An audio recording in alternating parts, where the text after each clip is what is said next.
Hello. Hi there, everyone. I am not at home, can you tell? I'm at the Wake Center at the room that I usually teach in person when I teach in person. And I had to come to do some work here and I didn't have time to make it home. So today I'm going to teach from here since the room is empty. So I am signing in for a second in here into VDI, but I just need you guys to remind me. First of all, can you hear me? Is everyone, you got it? Okay. Can you speak so I can see if I can hear you? Oops, I'm sorry. There you go. I just needed to make you louder. Say something again, someone. Hello. There you go. Okay, that's loud enough. All right, I can hear you now. Great. And then the other thing I need is I don't have my briefcase I normally teach from, so I'm going to be squinting and now and then using my reading glasses, which is not the same as computer glasses. So this is the only drawback of having to teach from here, but it's going to work. So remind me, first of all, go to the chat, okay, and write something in the chat. And then remind me if anyone is on VDI. So how did it work, Anna, with connecting? Did you get your stuff installed? How's that going? Yeah, I got everything installed, so I'm not using VDI anymore. Right. Okay. So Jessica, who's not here at this point, would be the only person on VDI. Surprisingly enough, I'm going to be on VDI because I'm at school. I guess I could put myself in the school applications anyway, but all right. I'm just waiting for my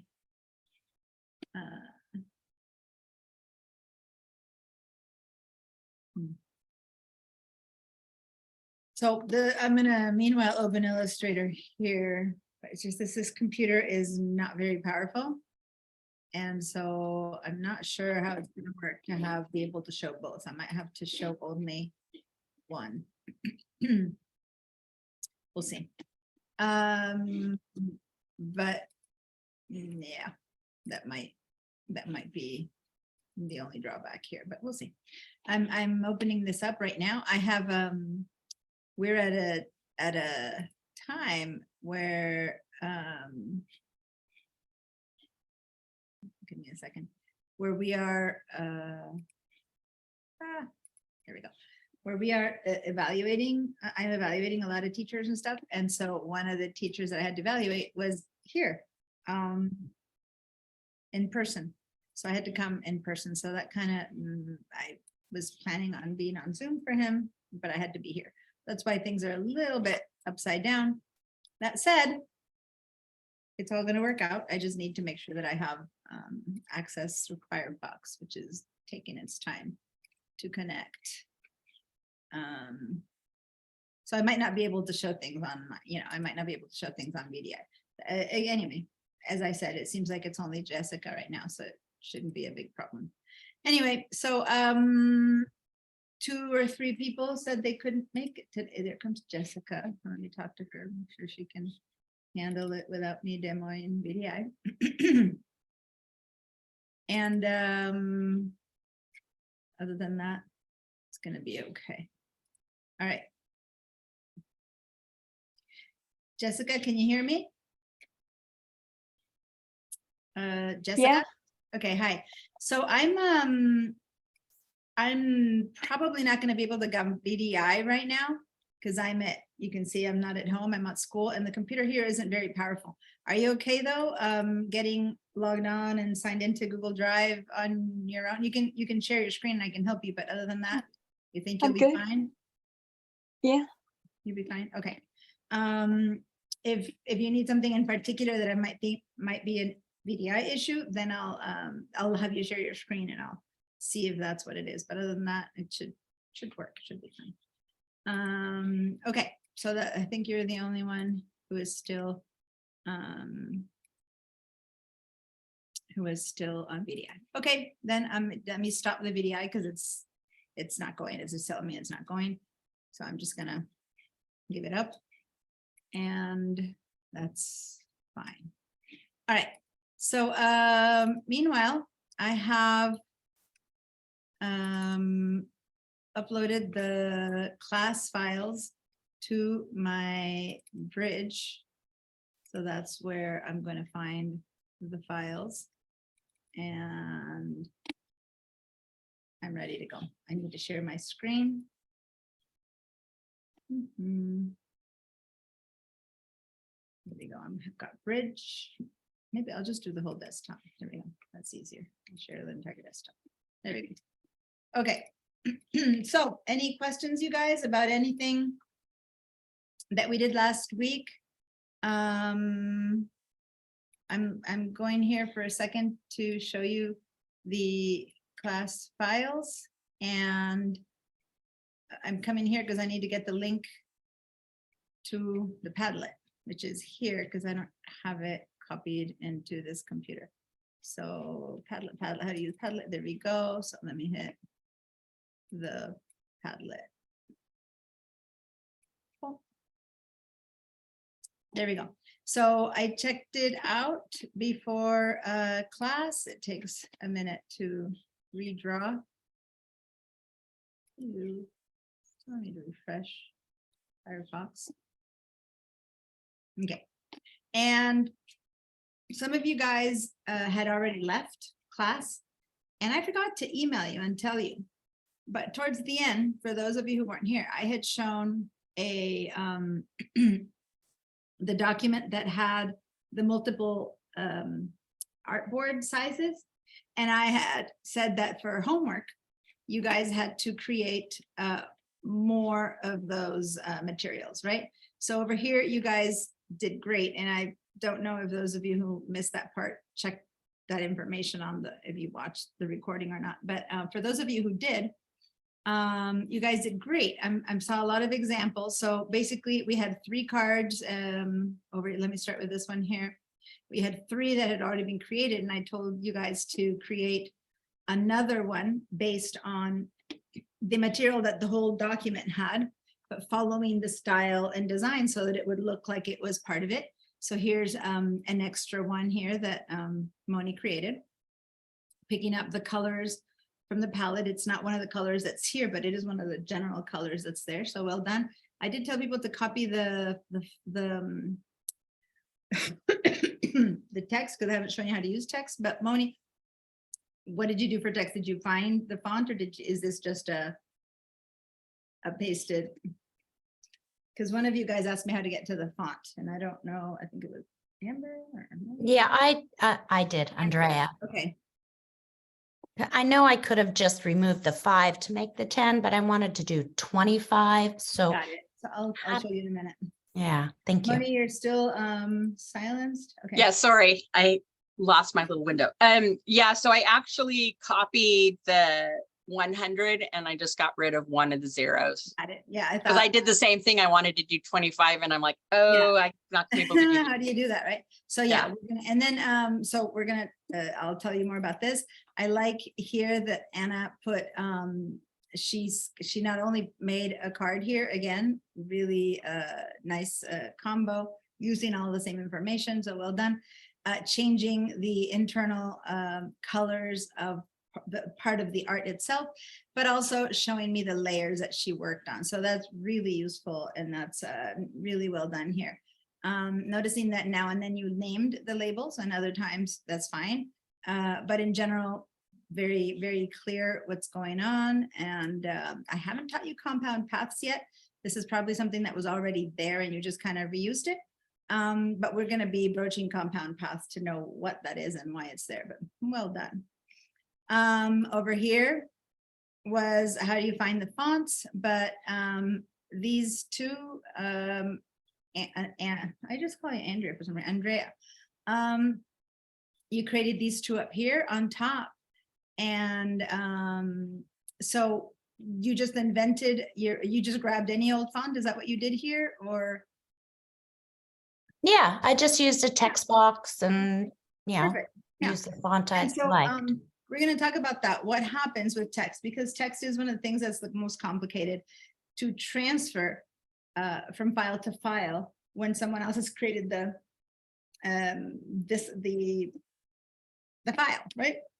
So I will spend a lot of time that in the digital design techniques class for those of you who are more interested in this, because it's something I sit there and talk about fonts more avidly. But here we're going to figure out how to use fonts with Illustrator. But basically, if the file didn't come attached with a font, then you can't really guess if your computer doesn't have it, right? So I'm gonna show you guys in a minute. We're gonna open a file and we're gonna see what we could or not have done with that same file. So meanwhile, if you want, go start opening that file, the one that we used last.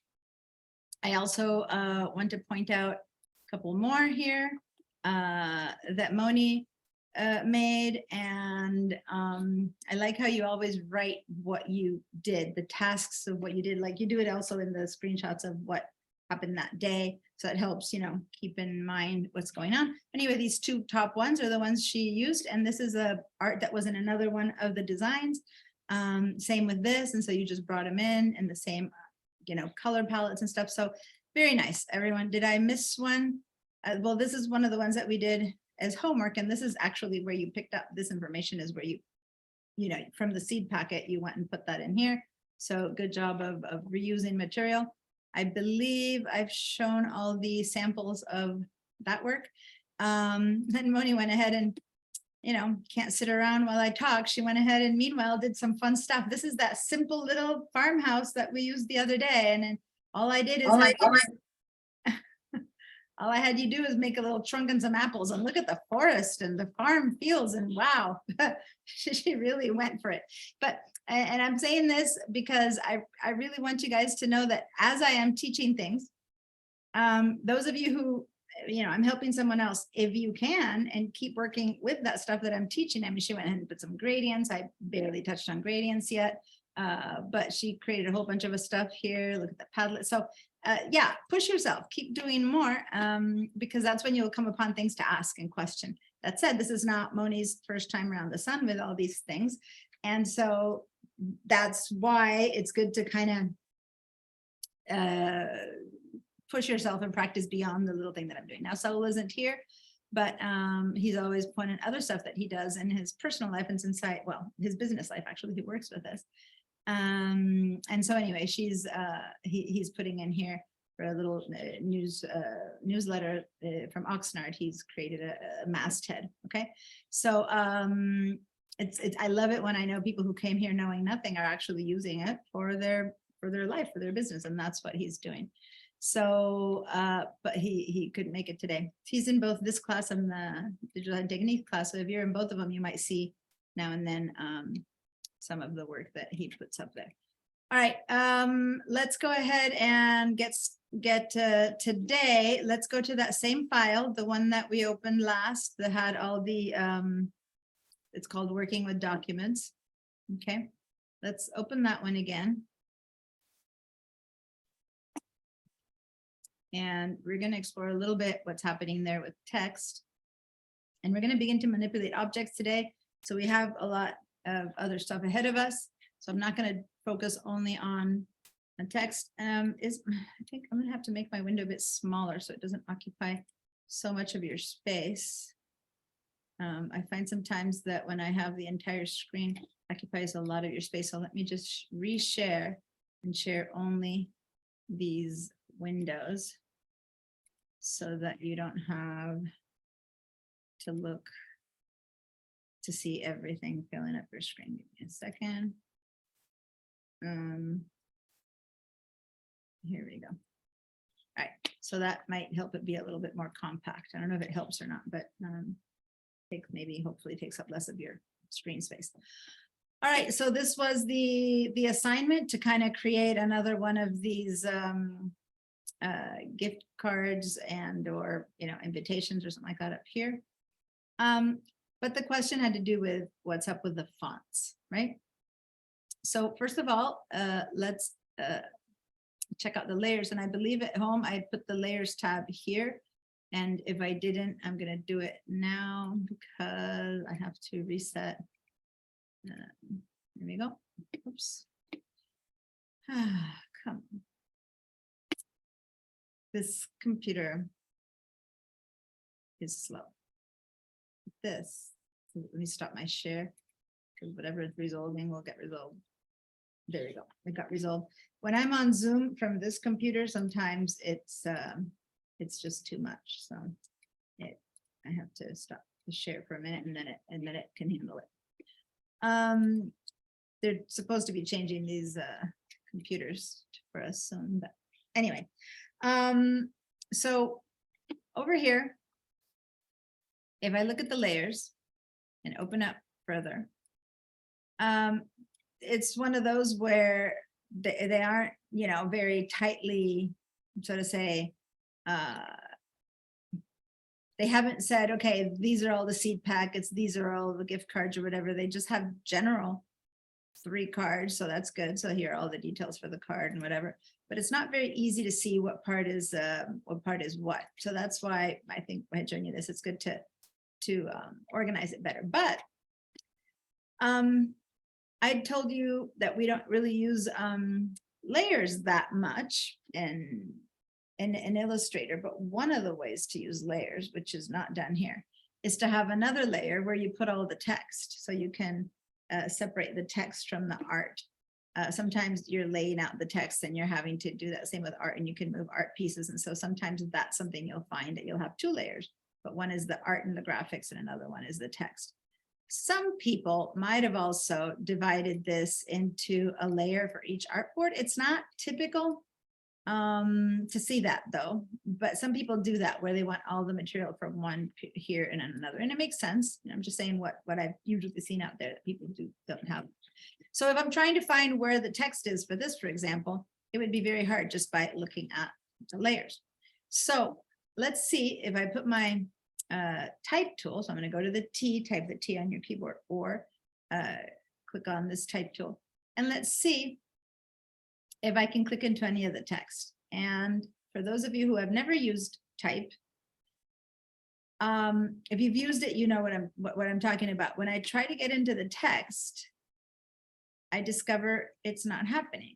Like, that's a new text box that I can write new stuff, but I can't access that text, right? And so this is a new text box I made, but what's up with this text? Why can't I access this text? Is this text or isn't it text? Well, guess what? Which is why people who were trying to do this work were asking, why can't I find out the text? But you see a lot of text in here, but watch what I'm going to show you. When I select this text, right? And I keep selecting and I keep selecting. So what I'm doing right now is I'm going to isolation mode. I just grab that S, and this is just an object that looks like an S. So this is an object that looks like a flower. This is an object that looks like a box. This is an object that looks like it's art. It's not text anymore. Okay, this is called outline text. So you normally, and there's no, all of the text here has been treated that way. There's nothing here. If I select this and move it out, it's just that individual little shape that looks like text, but it isn't. So this is kind of the final output file. This is the file that you would use at the very end to output. You would always, if this were your own file, your own job, you would have saved as. You would have one that still has text as text. And this would be a save as, where you might have saved the text as outlines, turn them into basically pictures that look like an H, like an A, like an N. So once text is in this mode, you can't find out what kind of font was used anymore because it's not text anymore. Now this sometimes is the file that gets sent to the printer. Not always, but some from Illustrator, this might sometimes be the text that gets sent to the printer.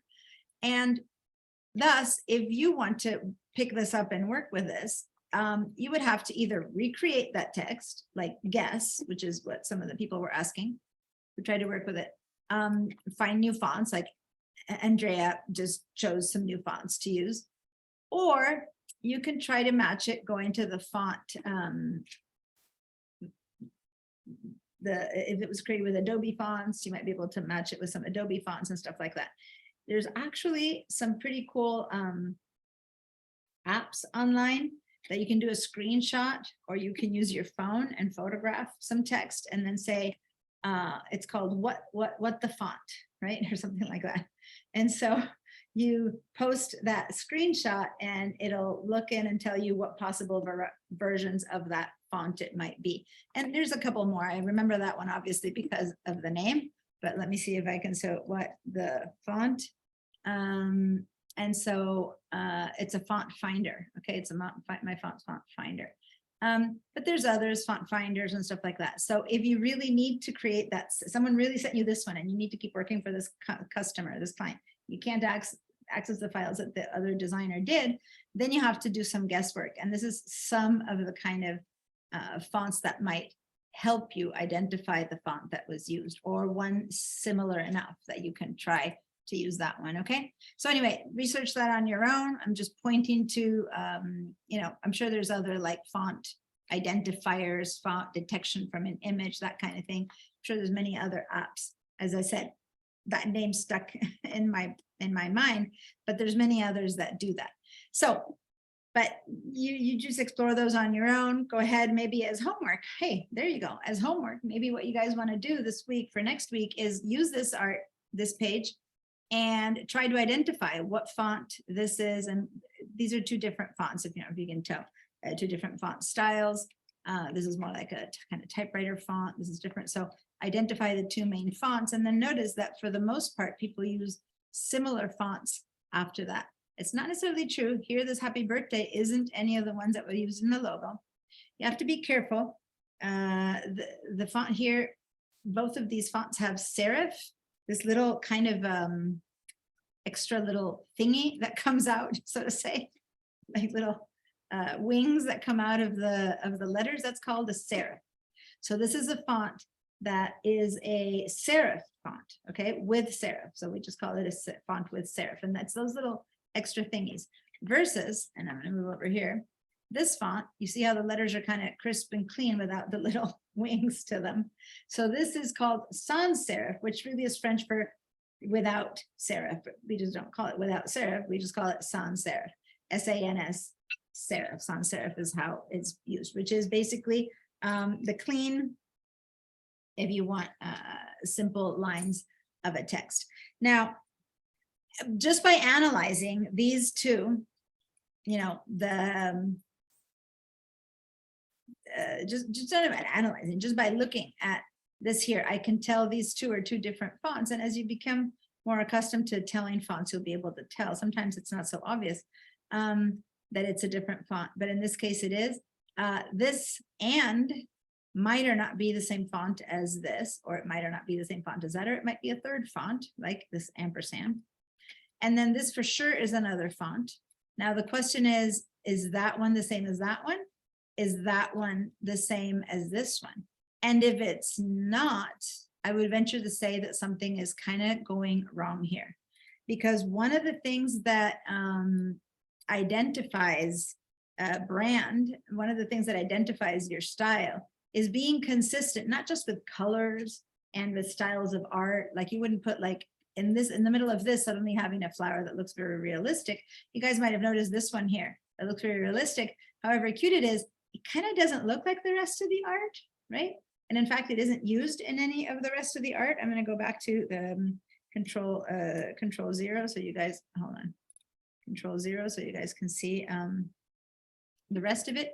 See how it doesn't really match the kind of flowers they have there. So they might use it in some other thing, but it's just doesn't look like it's part of the same material, right? This is very simplified graphics, very modern, clean graphics. And this is like a, you know, fully realized kind of flower that looks like it's real art. So over here, the same thing is happening at text mode. In text mode, you have 1, 2, 3, 4 fonts, all of which are different from each other. These two are sans serif. One is bold uppercase, and one is lower uppercase curved. It's not so much about the curve, by the way. That's not the point. It's just the type of font. I can tell if we had similar letters, which we don't, but you would probably be able to tell that this font and that one are actually two different ones. This G doesn't look like the kind of G that font would have. You get a bit more trained. And definitely this font here is not the same as this one. So this with sympathy, let me put it over here, see if you can see it better. No, it's hard to see it better. Let me color it with another color because it's very, by the way, that's a very bad. This here is very different. It's not just that it's bold, it's just a different font. You can tell by the Y's that are really hangy and pretty and decorative. It's not the same font as that one. In fact, that Y reminds me of this font, in fact, right? So they might have picked that up. But what I'm trying to say is this is not, let me go back. Not only is this not good branding wise, but it becomes a bit confusing. Like all of these look very similar to the designs are very different from each other, but they have in common the graphics, the font, the logo. These four are a little bit more, they look different. Not only do they have different graphics, but that's okay. It's more the font that really makes what's different. So depending on what you want, it's not a good idea in general branding wise to do this. Now, the last thing I wanted to say is that this is not very good design anyway, this bottom one. Can you imagine or tell me why you think this might or not be, why I might be saying that this is not a good design?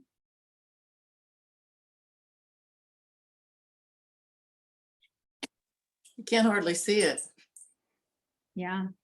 So remember, There isn't enough contrast in between the color and the type. If you're saying especially something like with sympathy, probably people who receive it want to know, right? And this is almost unreadable.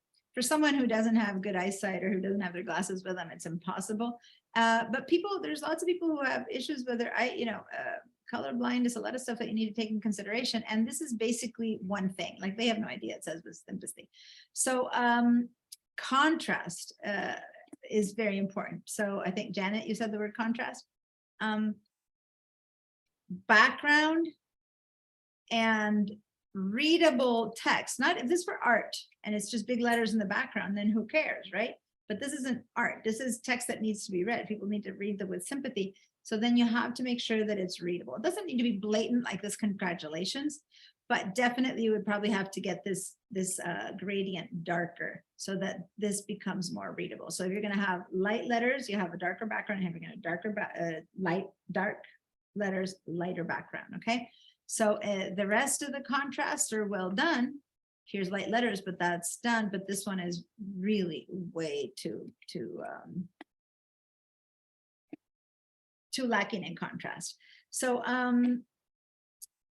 last week, right before we were done, I said that I was going to teach you more about gradients. Remember that? So here's a gradient. Here's a gradient. So let's see if we can edit this gradient. Okay, so by the way, give me a yes if everyone has this file open and you're following what's happening. So we're not yet dealing with, so basically what we decided is these fonts, we would have to guess at what they are because they are not fonts anymore. We will work on how to do that ourselves in a bit. But right now I wanted to segue from here into what we left behind, which was filling with gradients. All right, so I'm seeing a thumbs up from Susan and yeses from everyone else. Jessica, you're okay here? You got this one opened up? Yeah, I think so. All right, good. So select this background. So we're doing this with the selection tool, the regular selection tool. We're going to select it. And then once you select it, if you look over to the right, to the properties panel, you'll see, and remember that the properties panel is not fixed in stone. It only gives you choices depending on what you're selecting, right? So if I'm selecting this guy up here, this bottom, I'm not seeing anything that says gradient. But if I click on this one, see how gradient appeared over here? Okay, so what I mean is this background has no gradients, so it's not going to appear here. This one has a gradient, so the gradient tools appear here. That said, if you ever click on something and you don't find what you need in this properties panel, remember that if you know you need gradients, all you need to go is to the window menu up on top and then open up the thing that has what you need. And so you could go here over to the and just open the gradients window, right? So if it doesn't show up here or you can't see it or you forgot to select, so you're like, oh, I need to work on that gradient, but how do I get to them? The window menu at the top, that PC people see it right here, but Apple people have to go all the way to the top of your screen near to the left, you have the Apple menu, and then you have all of the Illustrator panels. That window there is what will pull up all of your extra palettes. But since we know to select, to act upon something first, the gradients appear right there ready for us. So let's go and click on Edit Gradient. When we click on Edit Gradient, right, because that seemed the most logical thing to do, it was right there asking us to do it. I'm not seeing anything has to do with colors. All I'm seeing is this bar that appeared here in the middle, right? Well, that's cool. That's going to help us edit the gradient. If I know, there is a way to get to the colors here, I'll show you. But if I do know what else to click, which I'm going to teach you, it's probably easier to start the other way, which is every time the most basic tools appear over here, but every one of these, you see, have 3 little dots. These 3 little dots mean there's more tools here for whatever this box is. So in the basic gradient box, there's 3 little dots. So let's go click on that. And then we get a more expanded set of choices for my gradient. Okay. So where we could have gotten to the colors from here, and I'll show you that next, it's good to have all the panels handy. Now, if you work on gradients all the time, and you don't want just the minimal ones, then again, you just go up here and in the window, you open the gradients palette, and there you go, and you pop it in here, and then you just don't have to worry popping it up from whatever, because you've added it. Now, I'm gonna not have it added, but show you, if you're someone who uses gradients a lot, you don't want this like little temporary little dotted one that as soon as you click away, it disappears. You just wanna have it living here. For us, we're just gonna go with this one right now. And here in the gradient panel, we can see over here, right here, you can see that there's a gradient representing the same colors as we have here, inversed though, but you see that it goes all the way here to white, and over here is that little light blue. And then over here, we have a little mini version of that gradient as well. So that's the one that's coloring this thing. And here's that gradient. So how do we change the colors or the intensity of the colors? Well, the one that we want a bit higher is the darker side of the blue. Is very dark, but that's the one that we want to darken to start. And then maybe we can leave this going white. Maybe we need to darken it, but for sure we want to get this one darker.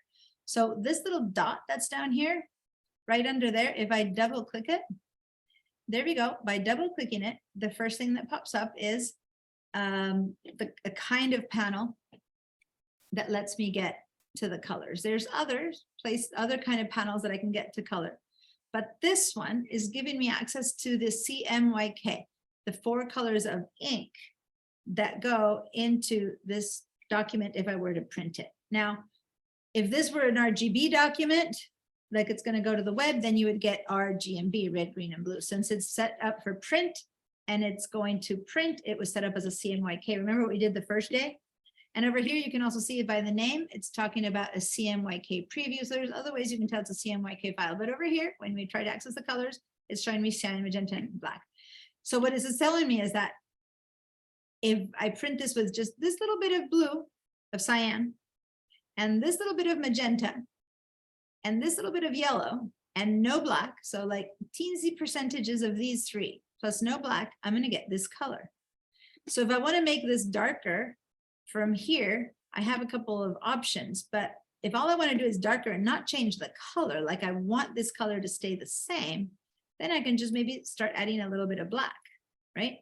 And then if I add too much black, it's probably going to go kind of grayish. But see how by adding black, it's getting darker and darker now. It's not that cute little light blue, and with sympathy looks kind of mournful with this icky gray, right? So you have to be careful the message you're sending. But that's just a way to make the color darker or lighter just by adding some black. Let's head back to 0, and let's assume that I don't want to darken it that way. If I move any of these guys, what I'm going to do is change the color. So if I add more cyan, it kind of gets also darker because I'm adding more of an ink, so it's got more ink, so by per se it's darker. But it did change. It became kind of bright and happy, and maybe bright and happy might not be the color I wanted for with sympathy. Does that make sense? So you have to kind of consider that changing the color might not be the thing. I'm going to just back this down to wherever it was. I don't remember how much it was. It was something like that. I can't remember the moment it was.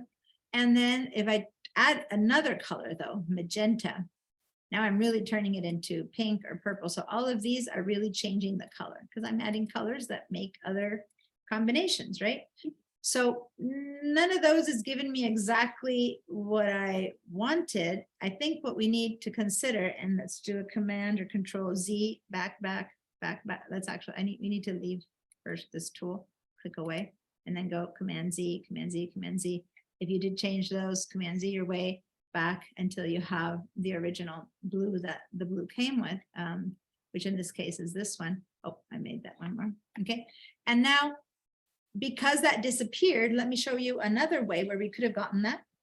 Like we can go there again and readapt it. But hey, remember I told you you could have gotten it from the beginning with that edit gradient, just with this box. So here's how it is. Look at this line, this big line that's there, and notice that there's a little circle over there. It's showing me blue, and a little circle here that's showing me that little bit. So I can actually double click right there. And that was also a color spot. See that? It's the same one that we had before.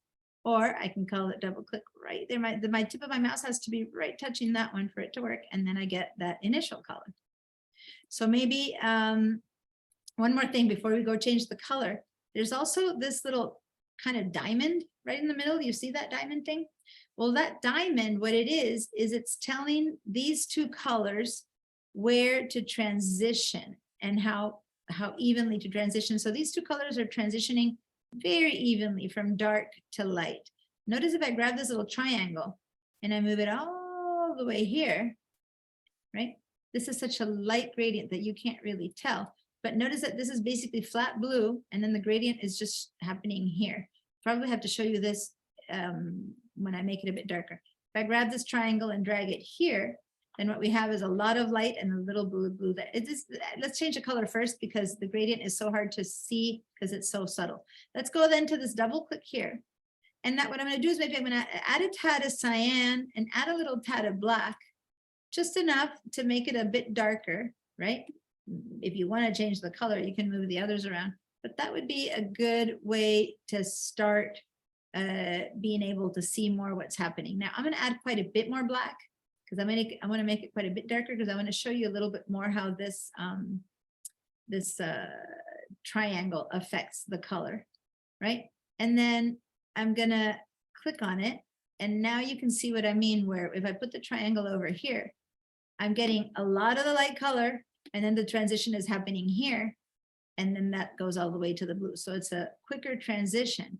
If I move it all the way here, I've got basically the dark color all the way over, and then the transition is happening here. So this triangle is showing you where the transition is going to take place. Does that make sense now? Have a bit more color. You can see it shading. Now, it doesn't mean that this is going to get darker and darker. The darkest it's going to get is the color that's settled here, and the lightest it's going to get is there. It's just where the transition happens, and it initially was in the middle, but depending for some things or not. So in this case, even with just a little bit darker coloring, maybe just changing the transition over so that it kind of is a little bit darker up until where the Y, like, so you can see the transition happening a little bit after the Y. Now, just a tad darker than before, but moving that transition point, maybe that's it. Maybe that's all it took to kind of fix that design. You know what I mean? And we could have changed the color, and we could have given the With Symphony a whole nother set of colors and all that kind of stuff. But sometimes it's just modifying the gradient a little bit. Okay. Now we're going to create our own gradients in our own document, but that begins to give you an idea of how to manipulate gradients and readability, which is so important. All right. So if you guys have a chance to select it again, I don't have it right now. Edit, open this stuff up, do a little screenshot if you want, put this over here, a little screenshot of the edit gradient box so that you can see that. That would be a good one to later remember. And remember, you could have modified it from here or from here. We're going to investigate much more about gradients. Right now, the main thing was that. Do a little screenshot of that. But there's one more thing I want to show you before we leave this gradient document, okay? Which is some other uses of that bar that appeared here in the middle. All I did was double click to get to the color, right? Now, since I really want you guys to see what I'm doing really well, I'm going to modify this tip, the light color. I'm going to make it something obnoxious so that there's, obnoxious as in this isn't a good combination, but I want to make sure that you can really see that we've got to change here. That's why I've had you do a screenshot first of making it look better. But now I want to show you more what this bar, what this gradient bar does. And now let me show you. I could grab it kind of from this corner and then, hold on. Here's the tool. By the way, notice something I haven't shown you is that there's a gradient tool over here too. That's been selected. The moment here, let me click into another, the moment I selected this gradient, the gradient was chosen and available for me, but at first there's no bar. The moment I said edit gradient here, I got that bar. Well, notice that there's another place to get that bar.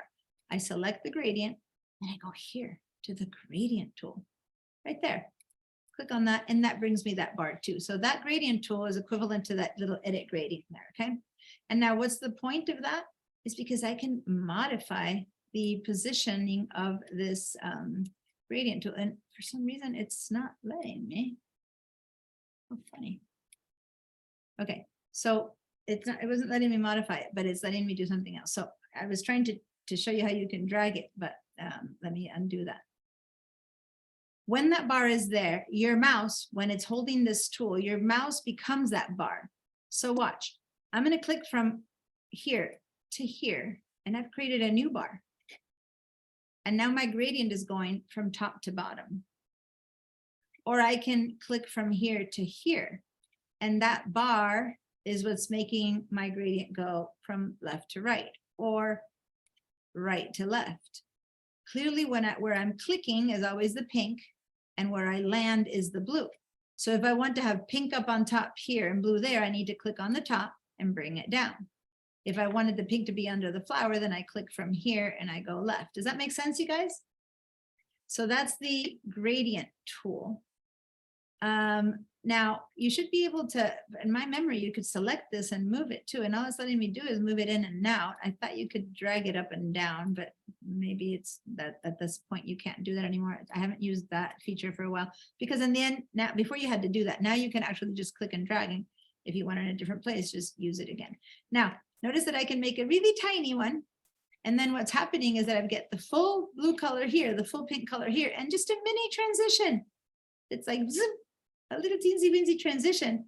And I can make it even teensy weенsier one just by going like that. So it's just like a little faded transition. So the longer the bar, the more space for my colors to transition. They're still transitioning, but it creates this kind of halos and weird little things. So be careful with small transitions. There's not enough time for them to blend. Give it if you want to have fast transition, at least give it a little bit of space. Or if you want to go from left to right, it's going to take all that space to make the transition. And then Diana, I here, was you can- busy trying to save my initial file. And how did you get the diagonal? How did you get that line to move? I totally missed it because I'm That's fine. saving. So say that, click away, like make sure, say that nothing's there. Select on your selection tool, the black selection tool, right? So if I want to work with a gradient, which this is the gradient I want to work with, if I don't select it, then I'll create a new gradient. I want to work with this existing gradient, right? So select the gradient first, and then either go to the gradient tool, which is the one right above the eyedropper, or hit edit gradient. Whichever of those two that you do, it doesn't matter which, it's going to give you that bar. Now your first bar is going to be left to right. Notice that the next time you pick up a bar, it'll show you the gradient the way you left it. It doesn't kind of revert to the middle. This is the last one I did. Now with my mouse, since I'm in the gradient tool, all I need to do is start clicking and dragging. And then clicking and dragging, and that's creating the gradients. Did that work for you, Janet? No, it just doesn't seem to work. Okay, so did you select the selection tool first, the black selection tool? Right, Okay, now select that background that has a gradient. right. Now it's possible, did you change the color of it yet? To like, I haven't done that yet. okay, so it's possible that what's happening is you have that little subtle color and it's hard to see what's happening. And that's why I Oh, changed dear. it to a very bright color. So let's do this. Let's first click on the gradient tool, and let me just go back to having it be a normal. And then those two light colors, click the one that's really light, double click. And then just, all I did is I punched the pink up really high. That's all I Okay. did. to So make then it you go be here. easier to see. So it's not about making it pretty. You could have brought the orange one up or whatever. It's about getting a very obvious gradient. Okay, Now, all you need to do is start clicking and dragging in a different direction, and you'll be creating all these new positions. clicking and dragging, you can go Mouse. anywhere on the thing? Yeah, your mouse right now is holding the gradient tool. Like when we hold the rectangle, we make rectangles. When you hold a gradient, now not anywhere. This is not a gradient. If I click here and there, that'll be a different. I need to have the gradient selected first. We're not creating a gradient from scratch. We're modifying the Well, gradient. I can get the thing to move up and down, but it won't go diagonal. Click and drag your mouse. Click. And drag your mouse. Okay, got it. Okay, sorry, Click thank and you. drag your mouse like you Got are it. All right. Got it. Okay. Yep, Click yep, in here. yep. You guys, Alright. this is good because Janet explaining her issue, I knew what was missing and I knew that we needed to tell us click and drag. So Okay. it's great when you guys put into words what's happening. Otherwise, when you share your screen, I can see what's happening. But whenever you're stuck by something, do your best to kind of describe what's happening. So then I can hopefully figure out what might be the solution. All right, so great. So that's the changing the direction of the gradient. Let me just show you one more quick thing before we leave, since we're working on gradients. Actually, let me just continue. I've done enough work on gradient. Let me finish gradients and then we're gonna modify objects. So let me do a bit more about gradients here. Let's say that I want to create a gradient of my own that's new. So let's go ahead and start over here. Let's select this background, which is not a gradient, right? And thus my gradient isn't popping up. Oh, wait, there's a question first, Moni. Oh, So this is, I was trying to do a screenshot, and whenever I would go to doing my little snap tool, my gradient window would disappear. It would close. So well, I don't know, when you is were there, trying to do what? Say it again. I was trying to do a screenshot of the, and so I'm just wondering, is there a For it to command? appear again, well, if when you went to do the screenshot, you need to select your tool again, your background again, and then go select your gradient tool again for it to appear. Yeah, but when I do the snap, what is it called? The snap tool, The snipping Snip tool. tool. snipping tool. Yeah, it closes the window. It closes just the gradient little Yeah, pop-up so window. if it disappeared, like this, like now that it's disappeared, Yeah.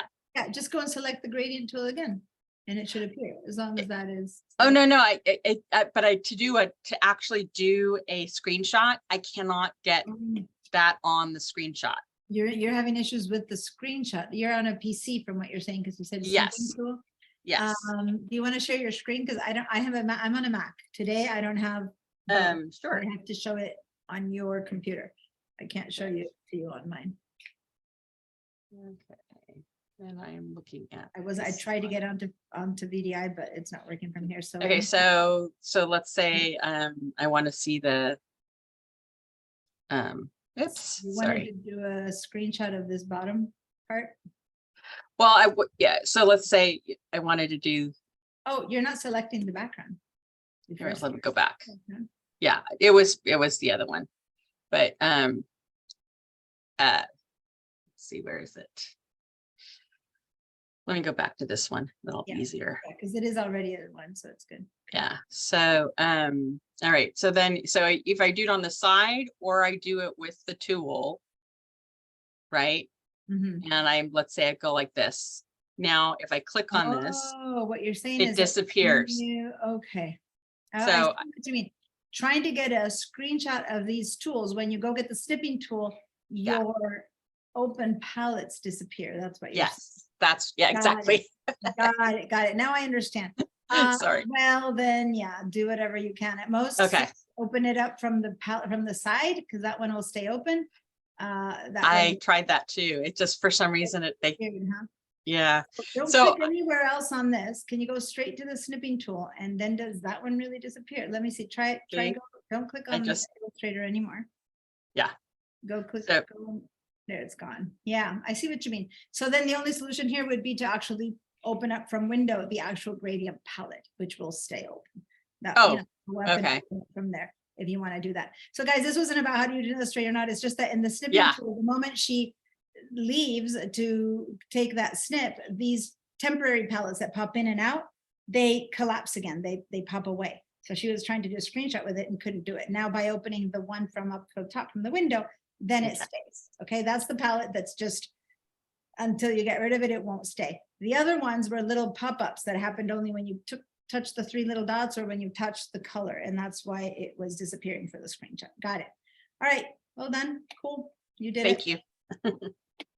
Yeah, you're welcome. Okay, so now let's head up to this congratulations, select this box and say, you know what, I don't want this boring old color. I want to get it to be a gradient.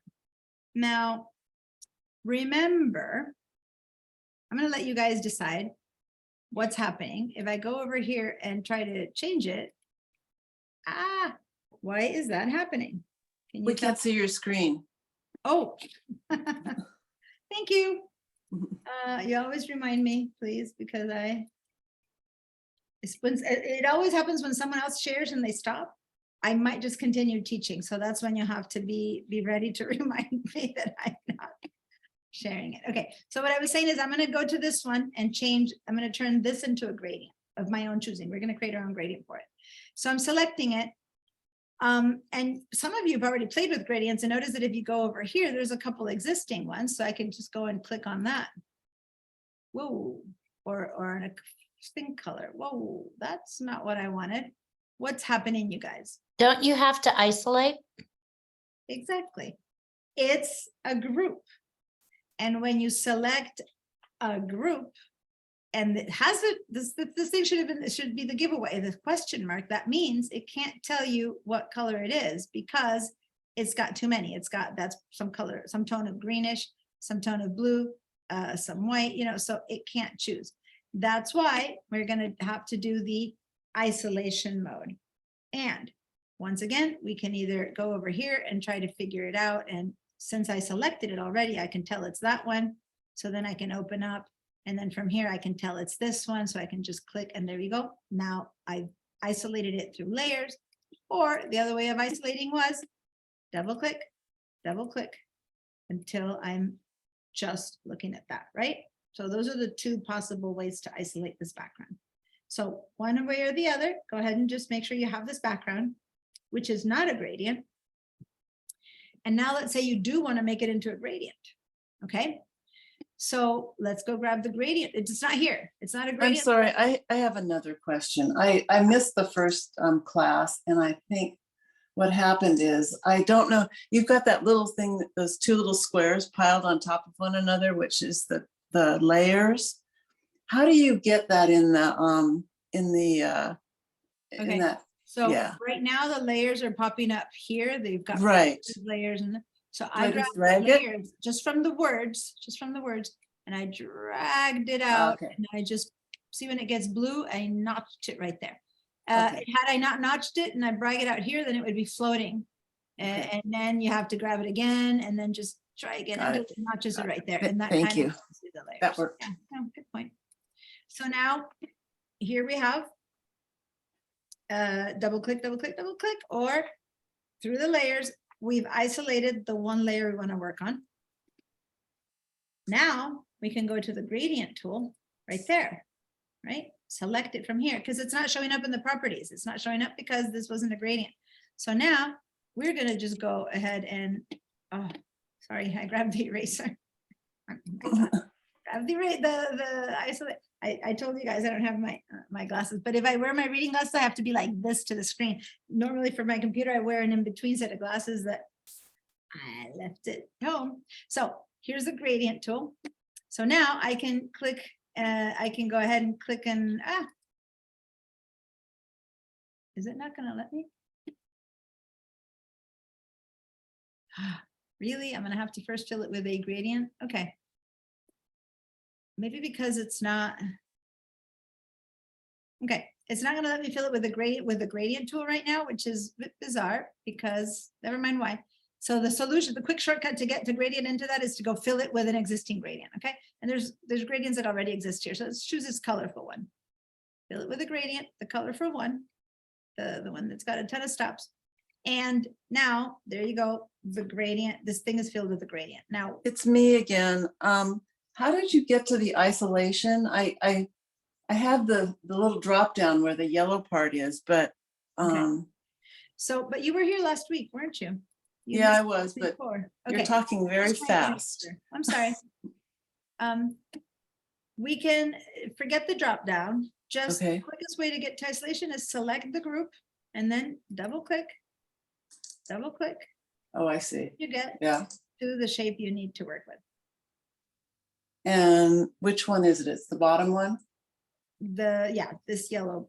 And you just block it in. So then what happens? Now we're gonna fill it with an existing gradient, which. So we you always have a get rid gradient. of the rest of the stuff? You take the eyeballs out? Is that what you're doing? What do you mean by eyeballs? Well, so you can see it. You look, I'm still back. I told you not, we're not using the layers, so I'm showing you without using the layers. So you were Okay, worried then about that I'm- 'cause you didn't know how to put it there. All we want to do right now is, I decided to show you guys not using the layers, okay? If you're using the layers, you have to go and isolate one. Right now, since that one is something that you missed that class, that's fine. We're not using it right now. So when we use layers again, I will walk you through layers. Right now, I had us do isolation mode, which is a group, right? That if I now change the color affects everything, I need to isolate just the background. So I'm going to double click. Then I double click again. And now see how the balloons and the congratulations disappeared? I have isolated. Everything else has gone kind of grayish. I have isolated this one. Did that happen for you, Janet? Oh, I used I got rid of everything now and I just. Let's do this. Go ahead. So and- all I have now is in isolation mode and it just shows the yellow path and all my other stuff is gone. The yellow, this box, you see this box? What box? You're looking at yourself again. I mean, we're looking at you again. Oh, I stopped sharing again? Have I not been sharing? Well, you have been, I think, but now you're not. Okay. I thought wow, since. Do you want me to share my screen? Yeah, share your screen, but Okay. I have been saying, do this, then I haven't been sharing, then someone should have warned me. I thought I. Share, here we go. Okay, share your screen. Oh dear, what is it? I said share, now what's happening? Okay, and then bottom right, there's another little blue button with white letters that says share again, the second share. Mine says share a link. It's not the right one then. No. So you clicked on the green share screen. You need to tell me what you're seeing or I can't figure out. You okay. clicked on the green share screen button. Green, I know, it's not even showing that. Oh, no, you know what? Okay. I don't think I'm on, I don't think I'm on, Let me back up. Are you on a Mac or on a PC? I'm on a PC, but you know what? I don't think I'm on Zoom with my,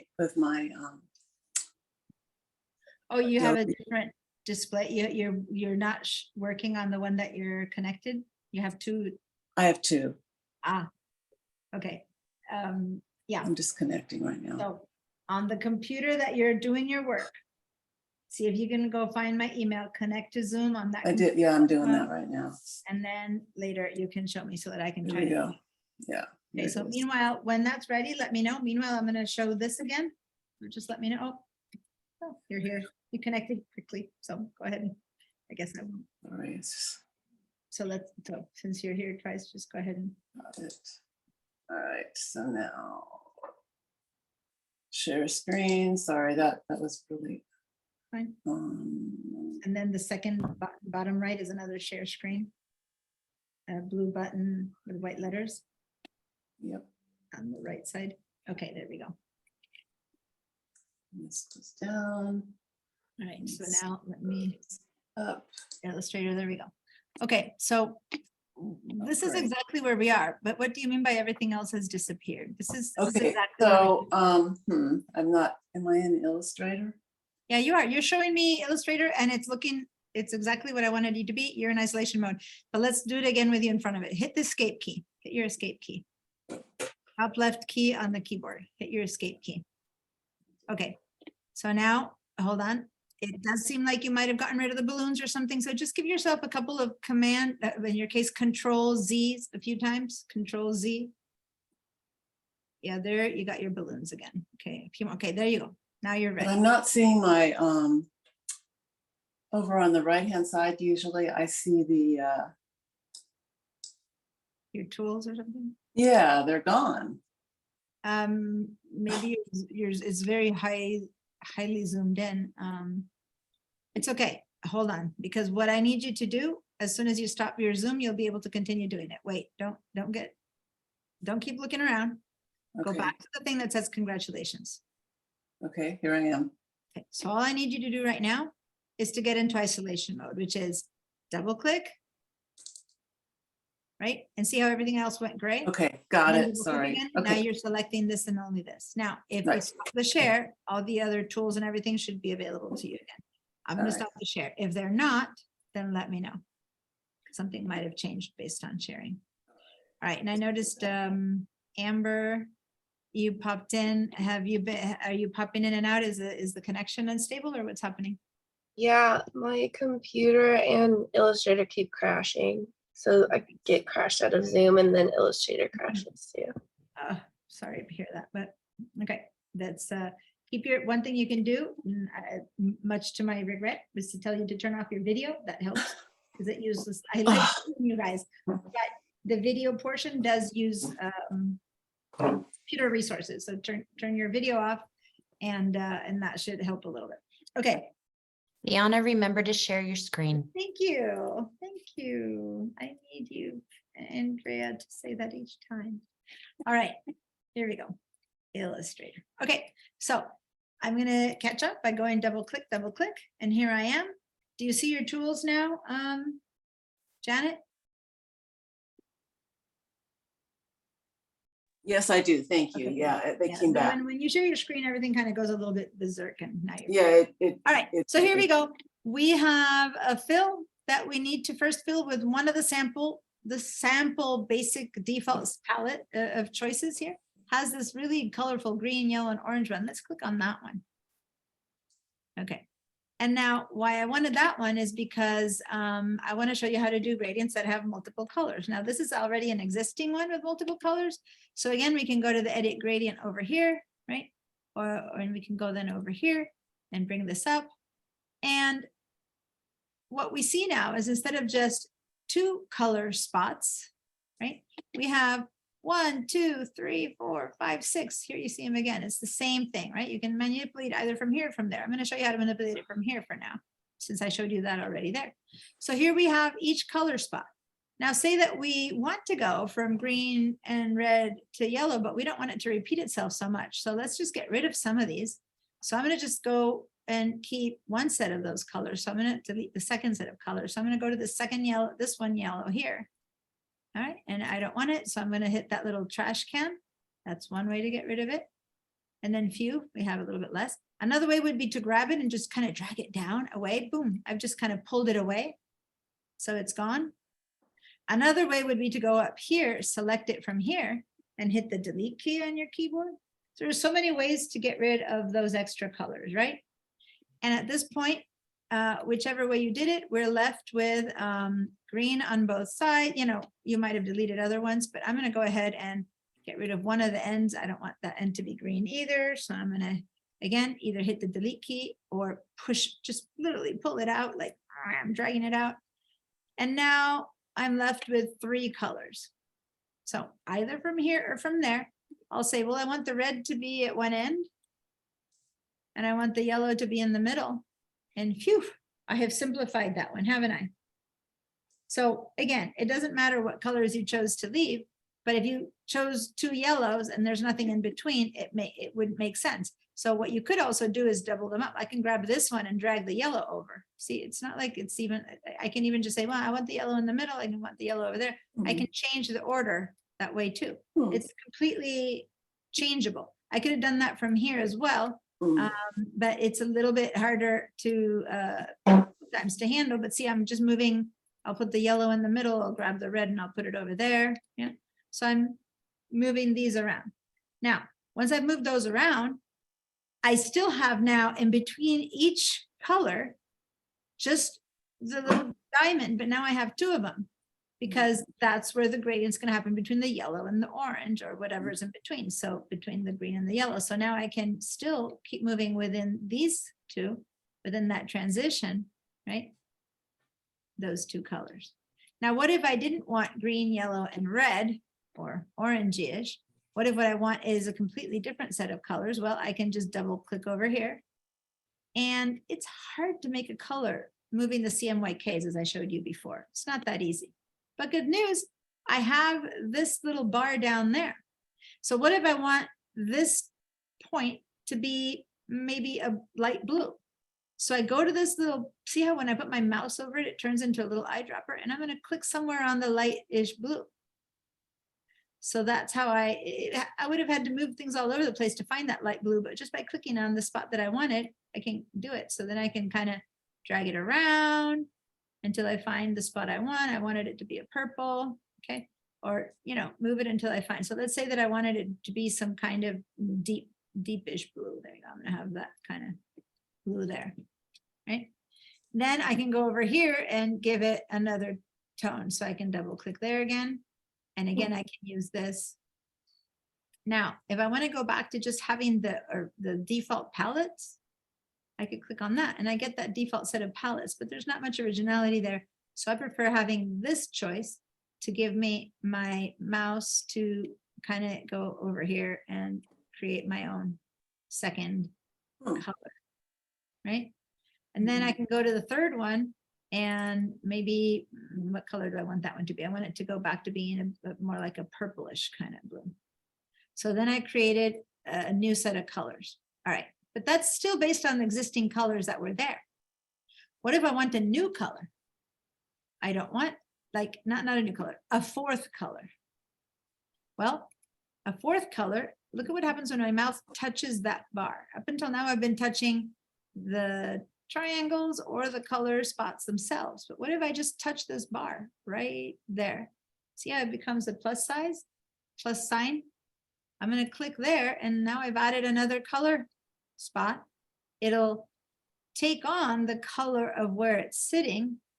But for me to change it, I double click and then I make it, again, I'm making it obnoxiously different just so that you're clear that it's happening. I'm making it a different color. So that's how I add colors. So we took them away by dragging them out, but to add them, I point to the bar.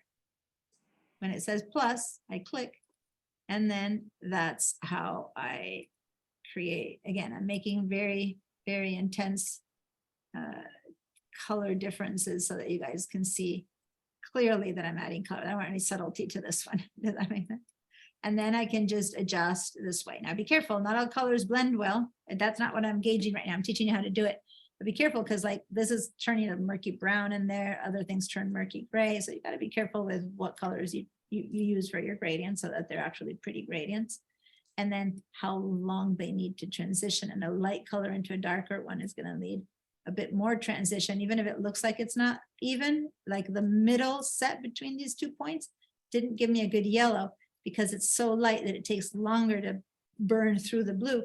So then I'm having to move it over.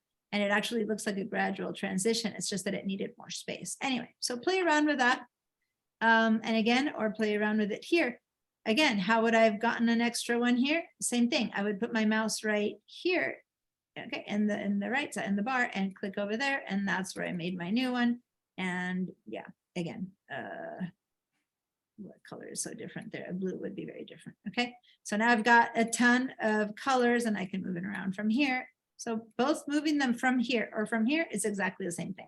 Does that make sense? So now I have this obnoxiously colored gradient, but now I know how to move them from both the box or live. And here's those little tiny, you know, triangles or not triangles, rhomboids, whatever these are called, diamonds, that I can move back and forth to create that transition. Now there's less space here, so when you have so much space here, why not just do it here? Either way. All right, last thing. This is called a linear gradient. You could also have turned this into a radial gradient. Now this has so many spots that it kind of turns into this little bizarre creature here, but I could have just clicked and dragged a bit higher or lower, and there's my gradient. I can have it there, right? I can have it here. Now, I can switch from linear to radial, but the one, but hold on, and there's a third one here that I'm going to teach you in a minute, which is freeform, but don't choose it yet, because I want you to know that the only two that you can save to reuse are these two. So up until now, look, if I click away, right? Just watch this part and hit escape. If I click away and I go, oh, I love that gradient, it's gorgeous, it's wonderful. Let me apply it to this one. As much as you can say, I like that pink, let me apply it to another place. You can just copy that color. If I try to apply this one here, if I go over here to the fill, it's nowhere. I can't fill with that color because it hasn't been saved, right? It doesn't exist. And if I use my eyedropper, it'll, oh, that's interesting. Oh, hold on. I'm getting the message of, this might or might not work. Hold on, I'm getting a system preferences. You know what? Is this recording? Yeah, it's recording. I'm trying to, the computer is asking me for permission to record this screen. I'm hoping against all hopes that it's been recording this. I mean, the class has been recorded, but I hope this isn't in the recording later a blank spot, because I don't have in this computer the computer user password to allow it to record. Anyway, we'll find that out later. Okay, so actually, I was showing you how it wouldn't work, but actually, my bad. The eyedropper did work. I clicked over here and it did copy it. Okay, so that would be a way to copy it. So I'm going to undo that now. But that said, if I don't have this gradient here, maybe in another page or in another moment when this isn't open, I want that gradient, I should be able to save it. Okay, so how do you save a gradient, right? So make sure you have it selected, first of all, thus, because I kind of selected it a way to show you that. I told you not to do it with me, but some of you guys still do it. So if so, you have to walk into that gradient again by double clicking until you have that gradient, okay? Then we're gonna save this gradient, obnoxious as it might be. You guys hopefully have some prettier ones. I'm gonna head over to the fill, and I'm going to choose to make this into a swatch. So I can click on this little plus sign here and give it a name. Like in this case, it's a radial ugly, ugly colors, right? I can just call it something and I'm going to say, okay. And there it is. It's become a new swatch called radial ugly color, right? Because that's what I chose to do it. So that's how I saved it. I went to the palettes and I clicked this little plus sign. And as long as I have that color selected, it turns into a new swatch. These are called swatches, and it turns into a little swatch. Now I can hit escape, get out of that mode, go select anything else in this document. I'm going to select, double click, double click, double click until I get to this like white background. And I'm going to my fill and I'm going to color it with my little ugly radial. And hit escape, and there it is. I did it. It's, trust me, this is not pretty. It's just showing you. Okay, I've created that gradient. Now, can I keep modifying it? Well, yeah, if I double click, double click, double click, double click until I get to it, right? Yeah, I can edit that gradient again. I can decide that this one, I don't want the yellow on it. I don't want, so I'm going to go over here and get rid, I'm going to select and get rid of that by hitting delete and hit that one, drag it out, drag that one out, drag that one out. And now I'm a bit happier with this gradient and I'm going to make it be just linear. And oh, I have two colors here. Get rid of one. And now I'm a bit happier with that. Maybe I'll just get rid of that one. I'll have just from a purple to green. So I have modified it, right? I have changed that one. Now, by changing it though, I have not changed the original. The original is still, I don't know if you can tell, it's still those ugly colors. You might be able to tell on yours, but it's still all the 100. This is a new one. I've just made a new one. So if I want this one to be my new rate, my grade, maybe I want it to be up, you know, top to bottom, purple, green, and blue. I would have to go over here again. And once again, save this new one, call this one a different, you know, name and stuff like that. That said, there's another place from the gradient options from the same box that I've been clicking on all this time. There's another way to save without going into the palettes, which is good for gradients, which is from in here, create your new gradient. And then this little top box has a little tiny arrow next to it. Click on that little tiny arrow. You know, this is a few steps. And then right there, add to swatches. Click on that little choice. So that was my other radial ugly color. And then now, once again, from here, without having to go into swatches and all of that, I just click on this little arrow and add to swatches. There we go. Diana, could you do that one more time? Show me how you ended up getting, mine doesn't seem to be switching. It's staying white. The background.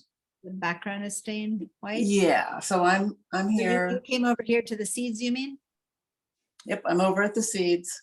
So I'm once with the background. Background is now kind of a select- grayish color. Okay, so if it's selected, go over Uh-huh. to your fill and go fill it with that initial gradient that you created. Go over to fill. And if you created the last Yeah, I gradient did. there, then go select it, and there you go. I did, and nothing happened. Oh, Make any old rectangle and see if you can fill it with a gradient that you made, and see if that way it doesn't, then maybe the gradient wasn't correctly saved. I mean, well, it looks like it's saved. go ahead and back out, go hit escape, make any old rectangle and see if you can save it with these gradients that you just made. Just So to make test a it. rectangle. All right, Just to test it first, just to see if that's working. rectangle tool. Okay. Yeah, that worked. Okay, so then what's missing probably is you're not yet in that white thing. So double click, double click, double click, keep double clicking a few more times until there's nothing left to double click. Oh, wait a And at minute. that point, that means you're truly in the white. Now you should be able to fill it. All right, hang on. Probably Well, had- I'll try to do that, yeah. This has many layers. This one has many more than 3. You had to kind of go through many different double clicks to get to that very bottom. Because as long as you were able to fill in a regular any old box, you should be able to fill this, which is just a box. It's just that you need to have reached it with your double clicks. Did that I work? think my computer's locked up, so go ahead. I'll figure. Hit the escape key because you might be in some, when you start double clicking, you might be in some in between. Hit the escape key and start again. And all the colors show up again. You're back at start and then just double click, Escape key worked. I'll just, click, yeah. and double click a few more times until no matter how much you double click, nothing else keeps happening. At that point, you should be able to go to your fill and fill because you did fill a normal rectangle. So now at this point, it's the same. It's just a rectangle that needs a fill.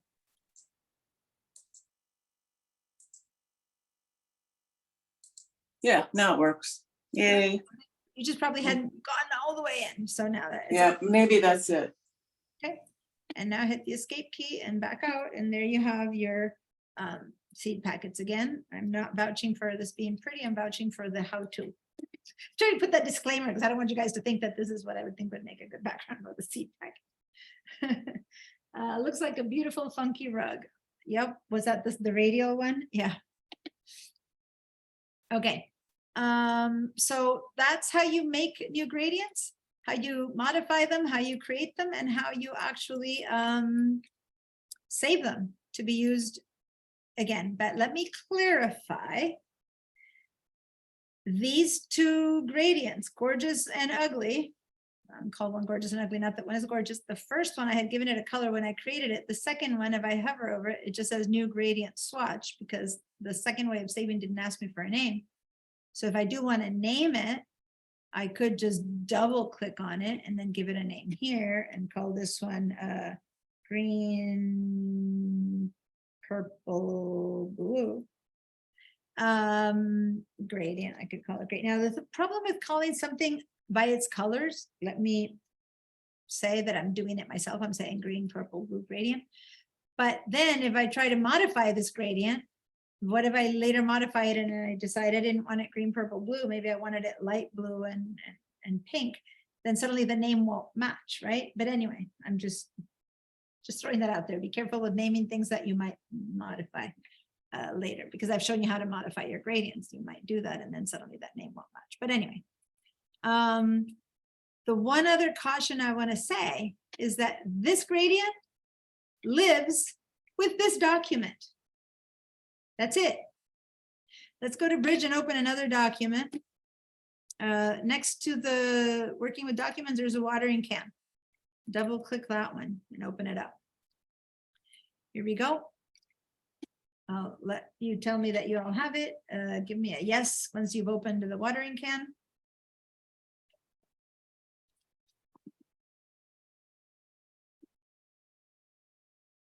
Okay, I went to Bridge. Next to the document, working with documents, which was the last one, we have on the left side a watering can. Open that one and then give me a yes once you have that one.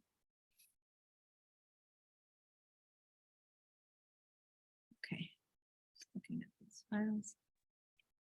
Okay, so I'm seeing a couple of yeses. Janet, do you have this guy open yet? And Susan?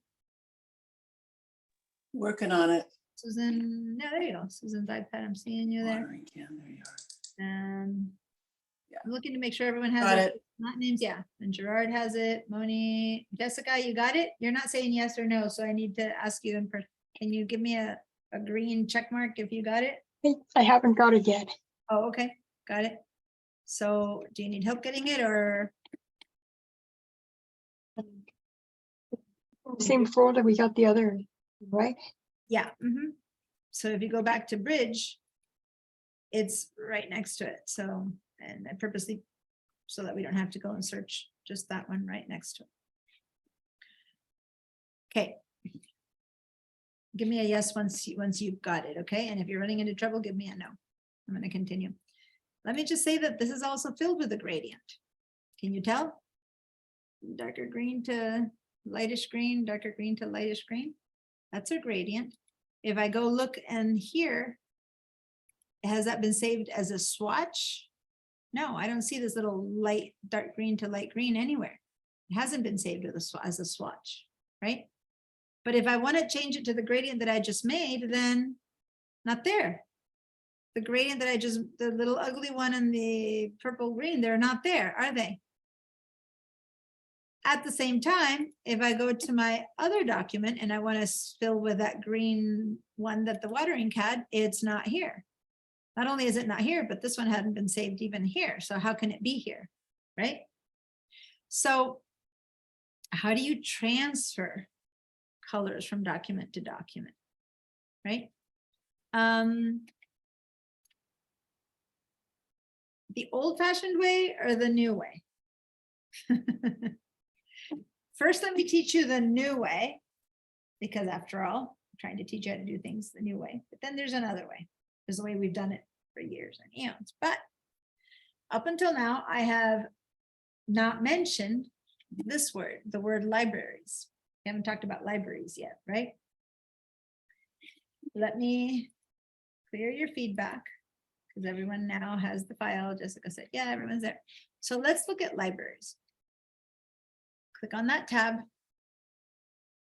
And you might or not have something here if you've taken one of these classes before, if you've used them before. Since signing in from this computer, this is a new account for me. This computer doesn't have any libraries, right? Because it's not my personal computer. So what is a library? It's something that stays in the Adobe cloud. Okay, when you purchase the subscription, and in the case of Jessica, you're using the school subscription, what happens is that the cloud that this account belongs to has space. You get about 20 gigabytes of space for the same price that you purchase this whole subscription. You could put entire files up there, right? And then you can then download from somewhere else. You can collaborate, like maybe Moni and I are collaborating on a job and I put it in the cloud, the file, and then I give her the link and then she works on it and we just work on it at the same time. There's a lot of good stuff that the cloud can do. The only thing I caution you is don't have things in the cloud that you're going to need if you decide to stop paying your subscription at some point. Like next year, you don't want it, because then what's in the cloud stays in the cloud. And when you stop paying, it's gone. So before you stop paying, you make sure to download anything you left in the cloud. That's just a heads up. You guys just began your subscriptions, many of you, so that's not an issue. So if I put anything up here, it's going to stay. Oh, I do have some of my, oh yeah, I do have my libraries. They did appear because I did sign in with my name. So for example, I have some libraries of my own over here of stuff that I've been using for other things and whatever. Yet I have one called All Class Libraries over here. And these are different libraries that I've used before for Photoshop, for digital design techniques, for my Illustrator class, things that I already had in here from other classes. So I'm going to have us make a new one. Let's say create a new library. And call this one Illustrator, right? I'm going to call it Illustrator Spring 2023 because since I take this a few times, I teach this a few times, I want to distinguish the library that I'm using. And then we'll say create. Now where we just created this is up in the cloud in your account. And I'm inside of it now. And I said create, it says up here, it gives me the name. I'm in my Illustrator Spring 23. So now I can start adding things in here. I can add assets, objects, shapes I've made, styles, and more. You can also drag and drop. So there's all these different things I can put in here. One thing I can put in here is, for example, I can drag this shape as is. I can grab this and just drag it in here.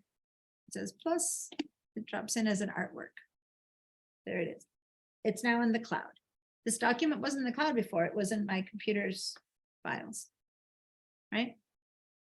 So now I can go to this one here and decide, you know, I'd like a watering can for some reason to be in one of these. So I can grab this watering can and drag it out. And I'm going to make it, click and drag to make it yay big, right?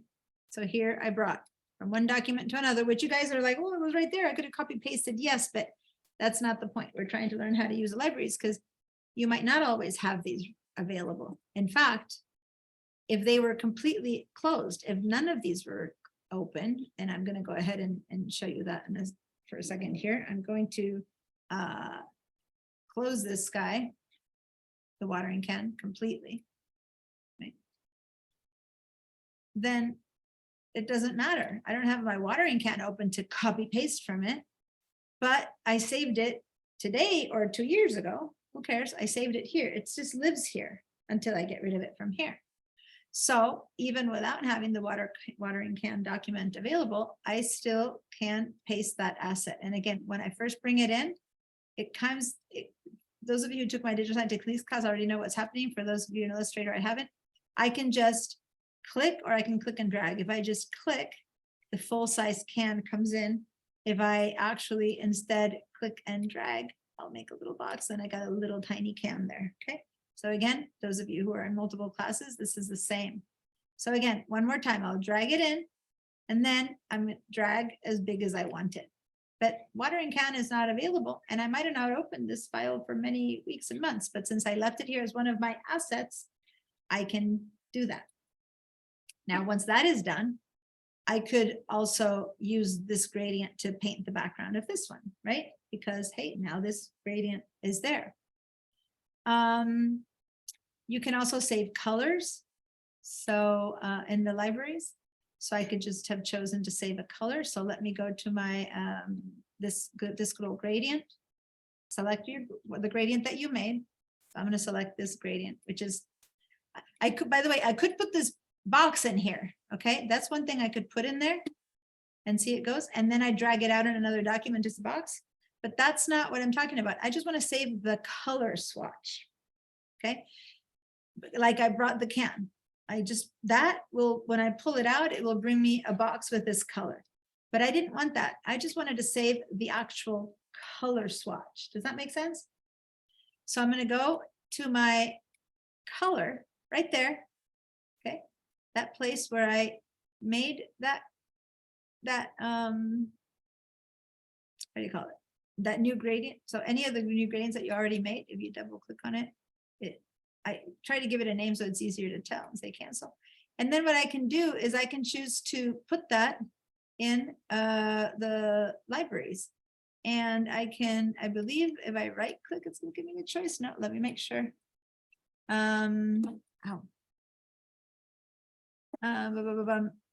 Gradient. Can I do it from here? I'm just trying to see, there's a few different places where it can be done, and I want to see, for some reason I'm not getting the options. Okay. Give me a second.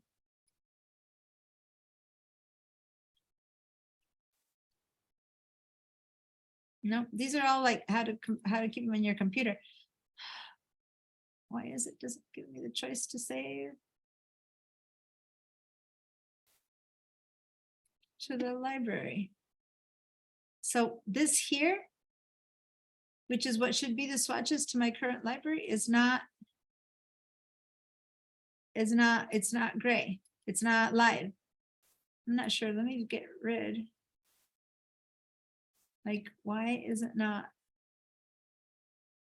Would it let me for a color? Yeah, doesn't want to keep a gradient. It's the gradient that it wasn't keeping. See how if I go to any of these colors, if I were to want to send it to my library, it would work. But the gradient is not going. Diana, Yeah. I went back to that congratulations card with the background and then went to isolation mode just for the background. Yeah. And I was able to just drag that into my library. Yeah, like you can drag something into the library, but that is Yeah. dragging an element. It's fine. It's a roundabout way. You're dragging an element that has that gradient, which Right. is fine. It's a good solution because now when I opened the watering can to bring this color in, all I need to do is bring it here, and I have this gradient now in this document, right? So maybe I could select this can and paint it, with this gradient. Well, no, see what I said before. I thought you could.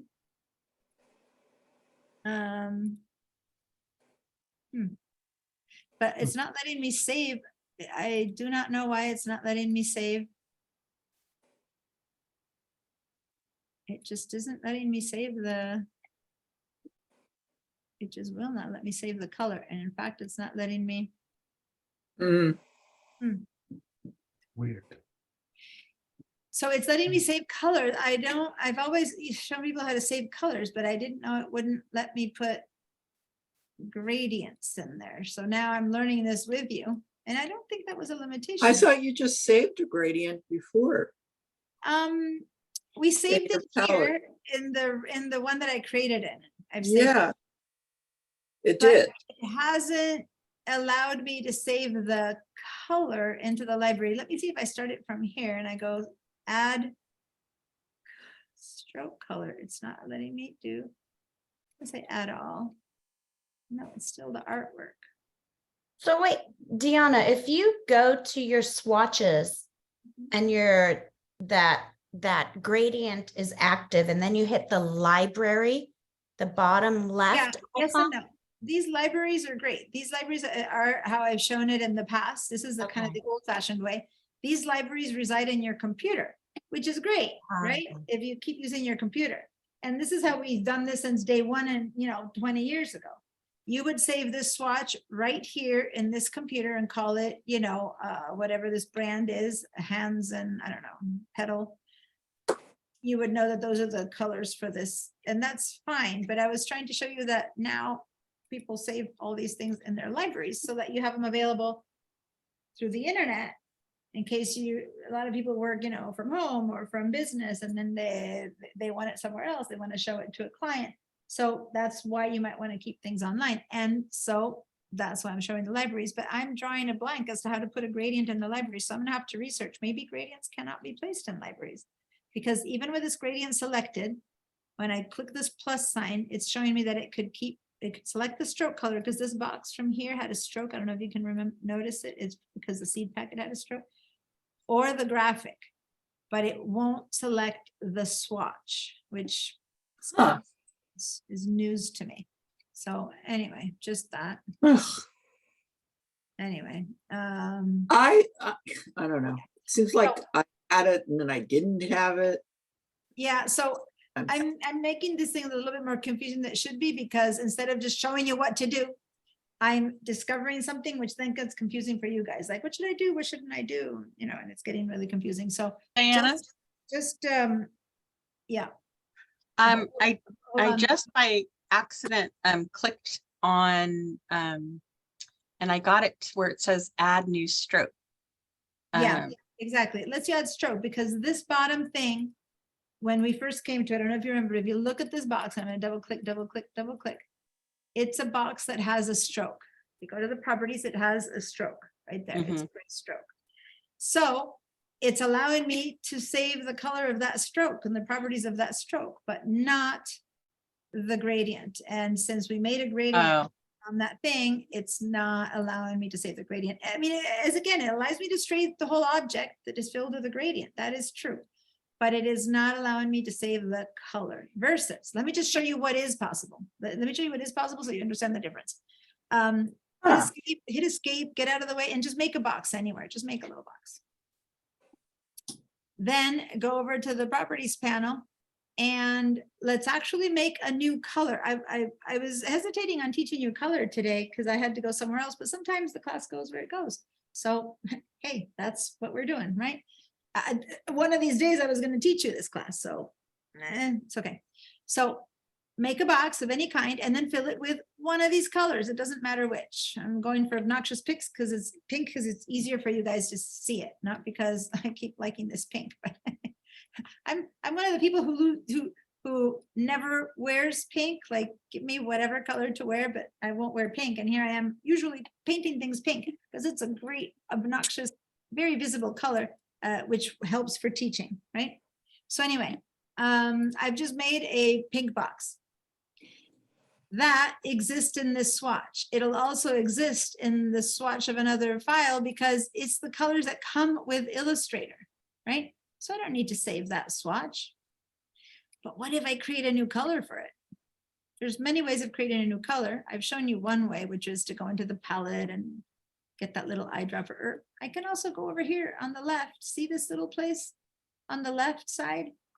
Oh, way over here, which has that pink. If I actually double click there, I get this good old color picker. So I'm going to wait until everyone tells me they've got this color picker, not pickle, the color picker open. Once you have the color picker open, give me a yes. And we're going to modify that pink. You look at the time. We're fine. How did you open the color picker again? Okay, so I just I selected a box that I painted pink, right? I could have not selected anything, but since I have something I want to color, I double clicked over here. This Okay. over here, when I say over here, is bottom left, bottom of the toolbar. I got it, I think. What's that? I got it now, I think. Okay, so now this is the color that was saved. So if this is that color that was in the swatches. So since it is that one, any changes I make will affect that color. So I'm going to change it into something completely different. So it's very obvious to me that it changed. All right. So choose the color from this bar up here. So if I want to go to a yellow, to a blue, to a red, to an orange, I kind of go near enough to what I want over here. So that's where I choose my color. Then over here, I get to choose how intense that color is going to be or how dark or light it's going to be. So imagine that this is the center point, right? So if I click in the center here, now that is a middle contrast and middle light darkness of that color that I wanted. Now, as I go up and it's getting lighter, as I go down, it's getting darker of that same tone. Up and down goes lighter and darker. Left, it gets desaturated. So it's becoming grayer and grayer until finally it's gray. I'm getting the color out. And if I go to the right, it's getting more and more intense. So it's getting more saturated. So this is very intense color. So little that it's gone. Okay, somewhere in between left and right. And then very bright, very dark. So I can either click around here or I can just drag around until I find the color that I want. And here is the color that I'm choosing. This will turn into that.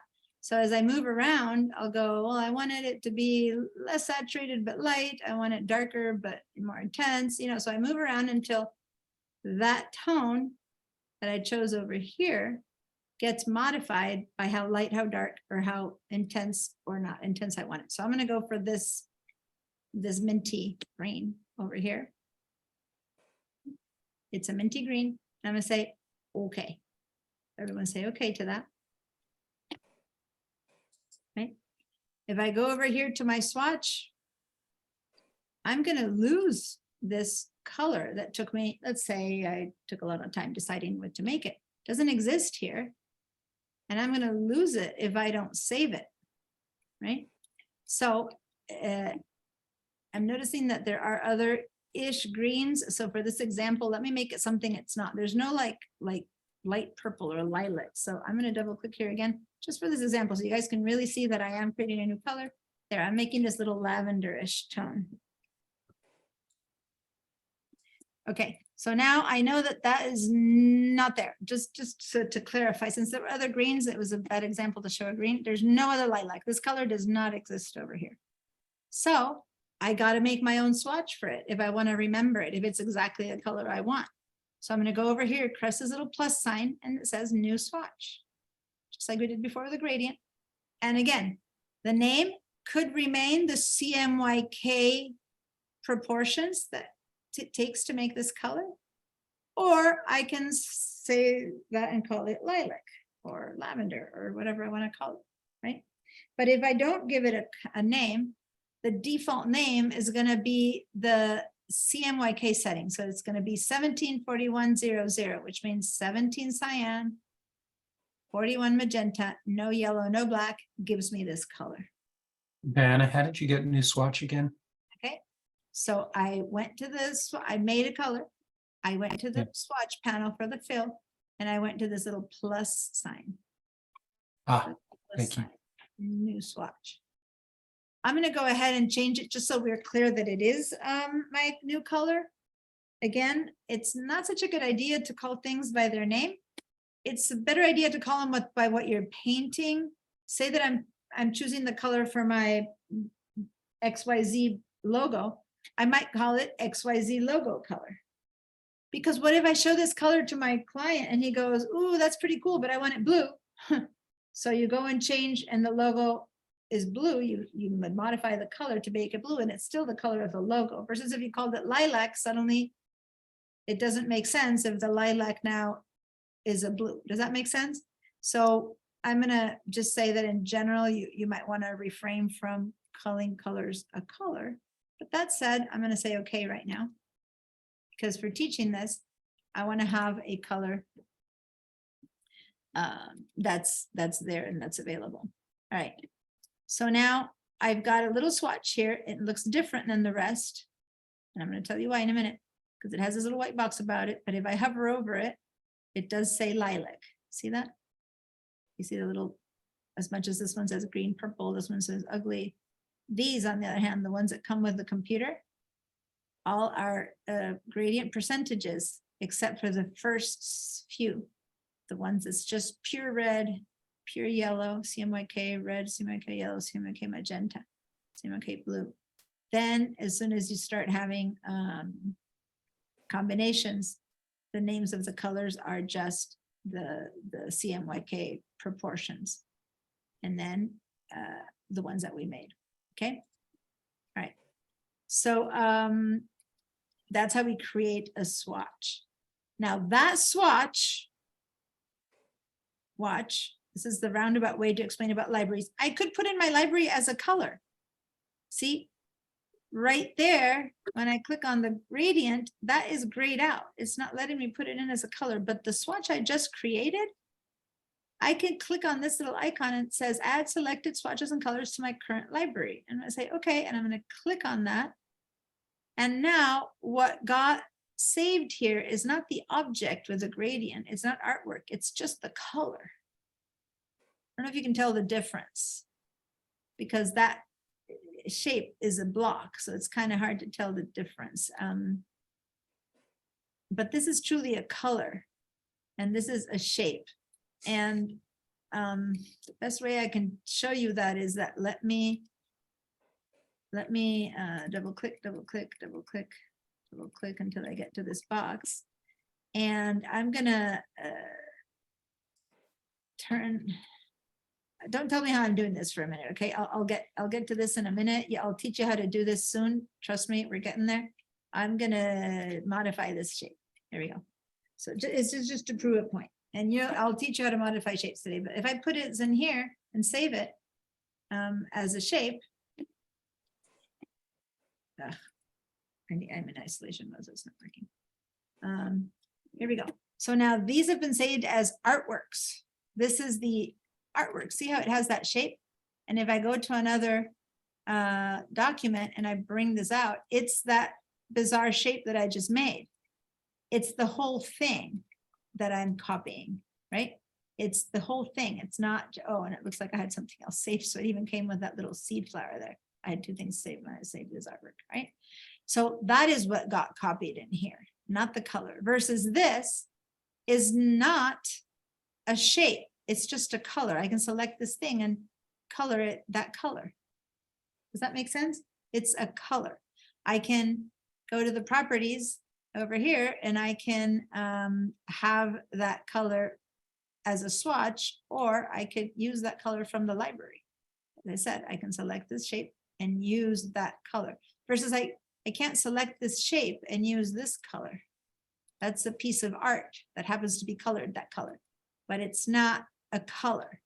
This is a color. So by selecting on that, it turns color. Does that make sense, you guys? Were you able to kind of do this yourselves? Is it a bit too, am I going too deep into the woods, to the weeds? I normally teach color a little bit more towards the end of the class, so you guys are more comfy with Illustrator by the time I teach color. But then when you're doing all the work during the class, you can only use the colors that are in the palette. So teaching it earlier will allow you to now use any color you want for your exercises because you can create them. So whichever, but the whole what goes in the library is a little bit intricate. Needless to say, this doesn't care what color it is. So let me make I'm going to make a star. We're going to make some stars today. And I'm painting it that color, but I can't paint it that color. See, that's not a color. It's just a shape. Okay. On the other hand, let's go ahead and change this color. I'm going to double click here again. Now I'm going to go and make this into a murkyish, icky brown. Yeah, it's kind of a icky-ish, greenish, kind of military icky brown, I guess. I'm going to save that as a swatch. Call it icky green brown. I like how today I'm not liking my colors. I'm gonna make it icky green brown. And then that color, again, I'm going to add right there to the library. Now I'm going to go to another file and I'm going to decide that that star gets to be painted icky green brown, but I can't color it based on this artwork. I can only color it based on a color in the library. If this is like you got it, you were able to make a couple colors, put them in there, give me a yes. If this is a bit confusing, tell me no, and then I can maybe repeat the part that's confusing. Or if it's the whole thing, I can do another little repeat of the whole thing. How are we doing there? Gerard, Jeanette, Susan, Amber, and Andrea.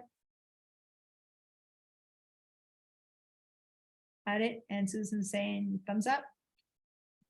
And everyone's got a yes. Okay, good.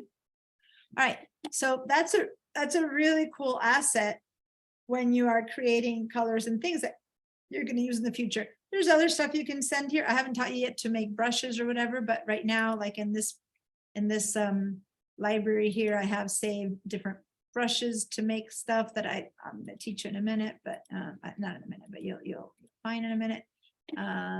So say that I go choose a brush to paint with, and I can't, I probably can choose this one. Oh, come on. Maybe I have to load it up. I have to load it up into my brushes. Let me just, I'll teach you that when I teach you brushes. All right. I want to keep showing you how to do other stuff, but you guys don't have brushes to load. Yeah, I know. It's telling me that I need to give you guys a break, and I've been snoozing it, but I just wanted to finish this color conversation. So let me finish the color conversation by saying that this, what I'd like you to screenshot, because we're going to go, we're going to leave this file. We're going to do something completely different when we come back. Do a screenshot of your library over here, and whatever you put into it, maybe you can screenshot the shape that you put in there or the colors, whatever, a little screenshot of that, and whatever you've colored, maybe over here where you made the other, my ugly one, whatever you're going to do. And then we don't really need this file. So meaning it's not something we made. So you can save as and call it, you know, gradients or something like that, or you can just get rid of it. Doesn't matter. It was just about learning gradients. So I'm going to actually close both of these files. This one was just a sample one. I'm going to get rid of it. I'm not going to change my watering can, and I'm not going to change this one because this is one that I use, and I don't want to alter it because it's my sample file that you guys work with. So I'm going to not save all this work that we did, but, and really this is why I'm purposely closing everything. Say that when we come back or in 2 months, I want to open a new file. Guess what? My library still has everything that I just put in there. So if I want to go, oh, remember that gradient that I used once, or remember that icky green that I made, I want to use it for here. All I need to do is go in here, and then there it is. I can use it. Okay, this stays there until one day I go, I don't need it anymore. Like I saved 2 of these. I don't need this one. I can just right click and delete it from my library, right? So now it's gone. So I only have 1 of each. So once you're done and you don't need these anymore, you can just like right click and get rid of them. That's fine. Okay. You don't have to have anything in here that you don't want. If they're past their prime and you don't use it anymore, or you've decided that you want something else, you can just delete them and clean it up. I tend to have different libraries for a different client or a different job or a different project, but then I have them under one thing. Like here I have all my class libraries. So I have like a folder that holds all my class libraries. So like right now, this Illustrator Spring, I'm going to just dump it. You can't do it this way. You have to move it. You have to actually, you actually have to open it up and move it from the Creative Cloud. I can just put this inside of that. Anyway, I'm going to show you that right now. I'm going to have us take a break. I don't need a new blank file. So right now, what we have here is, in my case, since I didn't save, these are the original 2 files. If you wanted to save them, so save as. And let's take our break. What time is it? The clock in the class is never good. Let me look at my phone. Okay. It's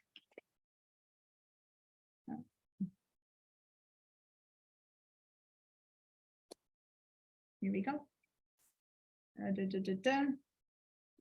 it's almost 3 p.m. A few minutes, 2 minutes to 3. So instead of 15 minutes, it's instead of 3:15, let's do 3:13. So be back by 3:13 p.m. to get 15 minutes out of this break. Okay. See you guys in 15.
Hello, you guys back?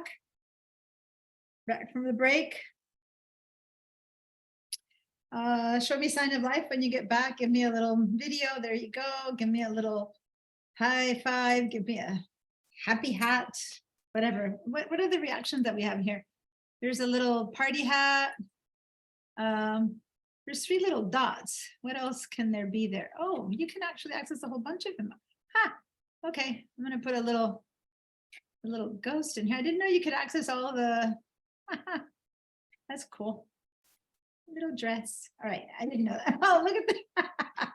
Give me a little French beret. Oh, look at your bunny. Oh, that's adorable. It's not such a tiny bunny. It's a humongo. All right.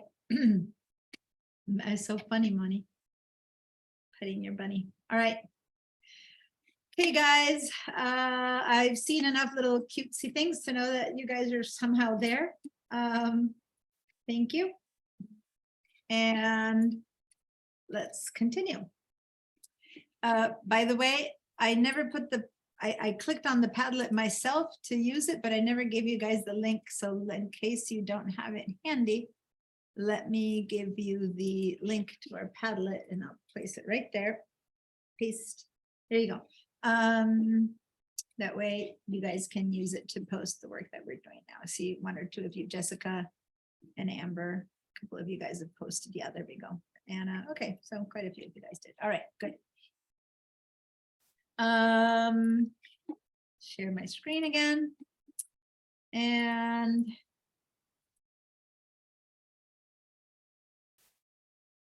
here we go. Okay. So we've closed all the files that we've used this morning or today. And now let's go ahead and not from Bridge, but just from Illustrator. Let's create a new file, a new blank file. I'm going to go ahead and say that it's going to be for print. And let's go ahead and change this to inches. And then we're going to make this square. So I'm going to go with 5 by 5. Thus, since it's 5 by 5, it doesn't matter what orientation. And I'm going to start with 2 artboards. We're not going to add bleed or anything, just 2 basic flat artboards. So again, I'm going to go to print 5 by 5. I've switched to inches and 2 artboards. That's all I'm choosing. Okay. When you have that selected, just say create or open, depending on which. And then you have your file with no bleeds, no margins, nothing, just 2 artboards. Okay. Could you do that again? Yep, so I just did a new file. I said file new. No, I'm creating it from here, so I need to Okay, actually great. Hang on a second. Okay, so yeah, new then file. print. Print. I had to go to inches so that I could then switch this to 5 by 5. So I got in here and I hit and I wrote 5 and here 5. Okay, doesn't give me that. It doesn't give me that menu right Change there. to inches. I know I got that, but it's just okay. Did you click on print up here? Inches artwork. Well, it wouldn't let me change it to 5. How do you change it to 5 by 5? Right, but are you here? Did you go to print?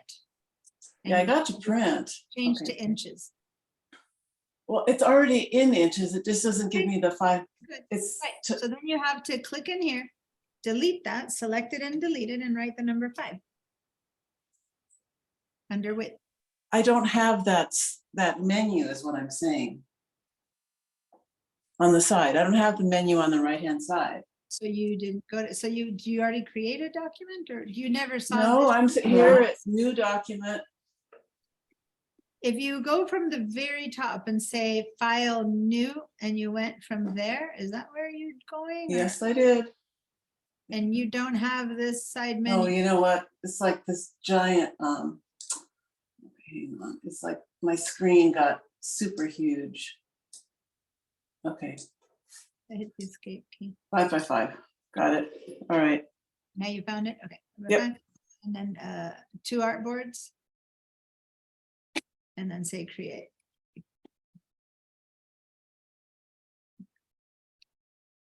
All right, so now we should all be here. Let's switch back. Since the last thing I taught you was libraries, let's switch back to properties, and that's what we want to be seeing all of that. Oof, my nose is killing me. Oh. Began to itch. Give me a second here. About to sneeze. Allergies, spring. Okay. Whew. I avoided the sneeze. All right. So let's show you how to do something other than just rectangles and circles and that kind of thing. But to do that, let's actually start with a rectangle. Select the rectangle tool. I'm going to go ahead and pre-select the appearance so it doesn't come out white.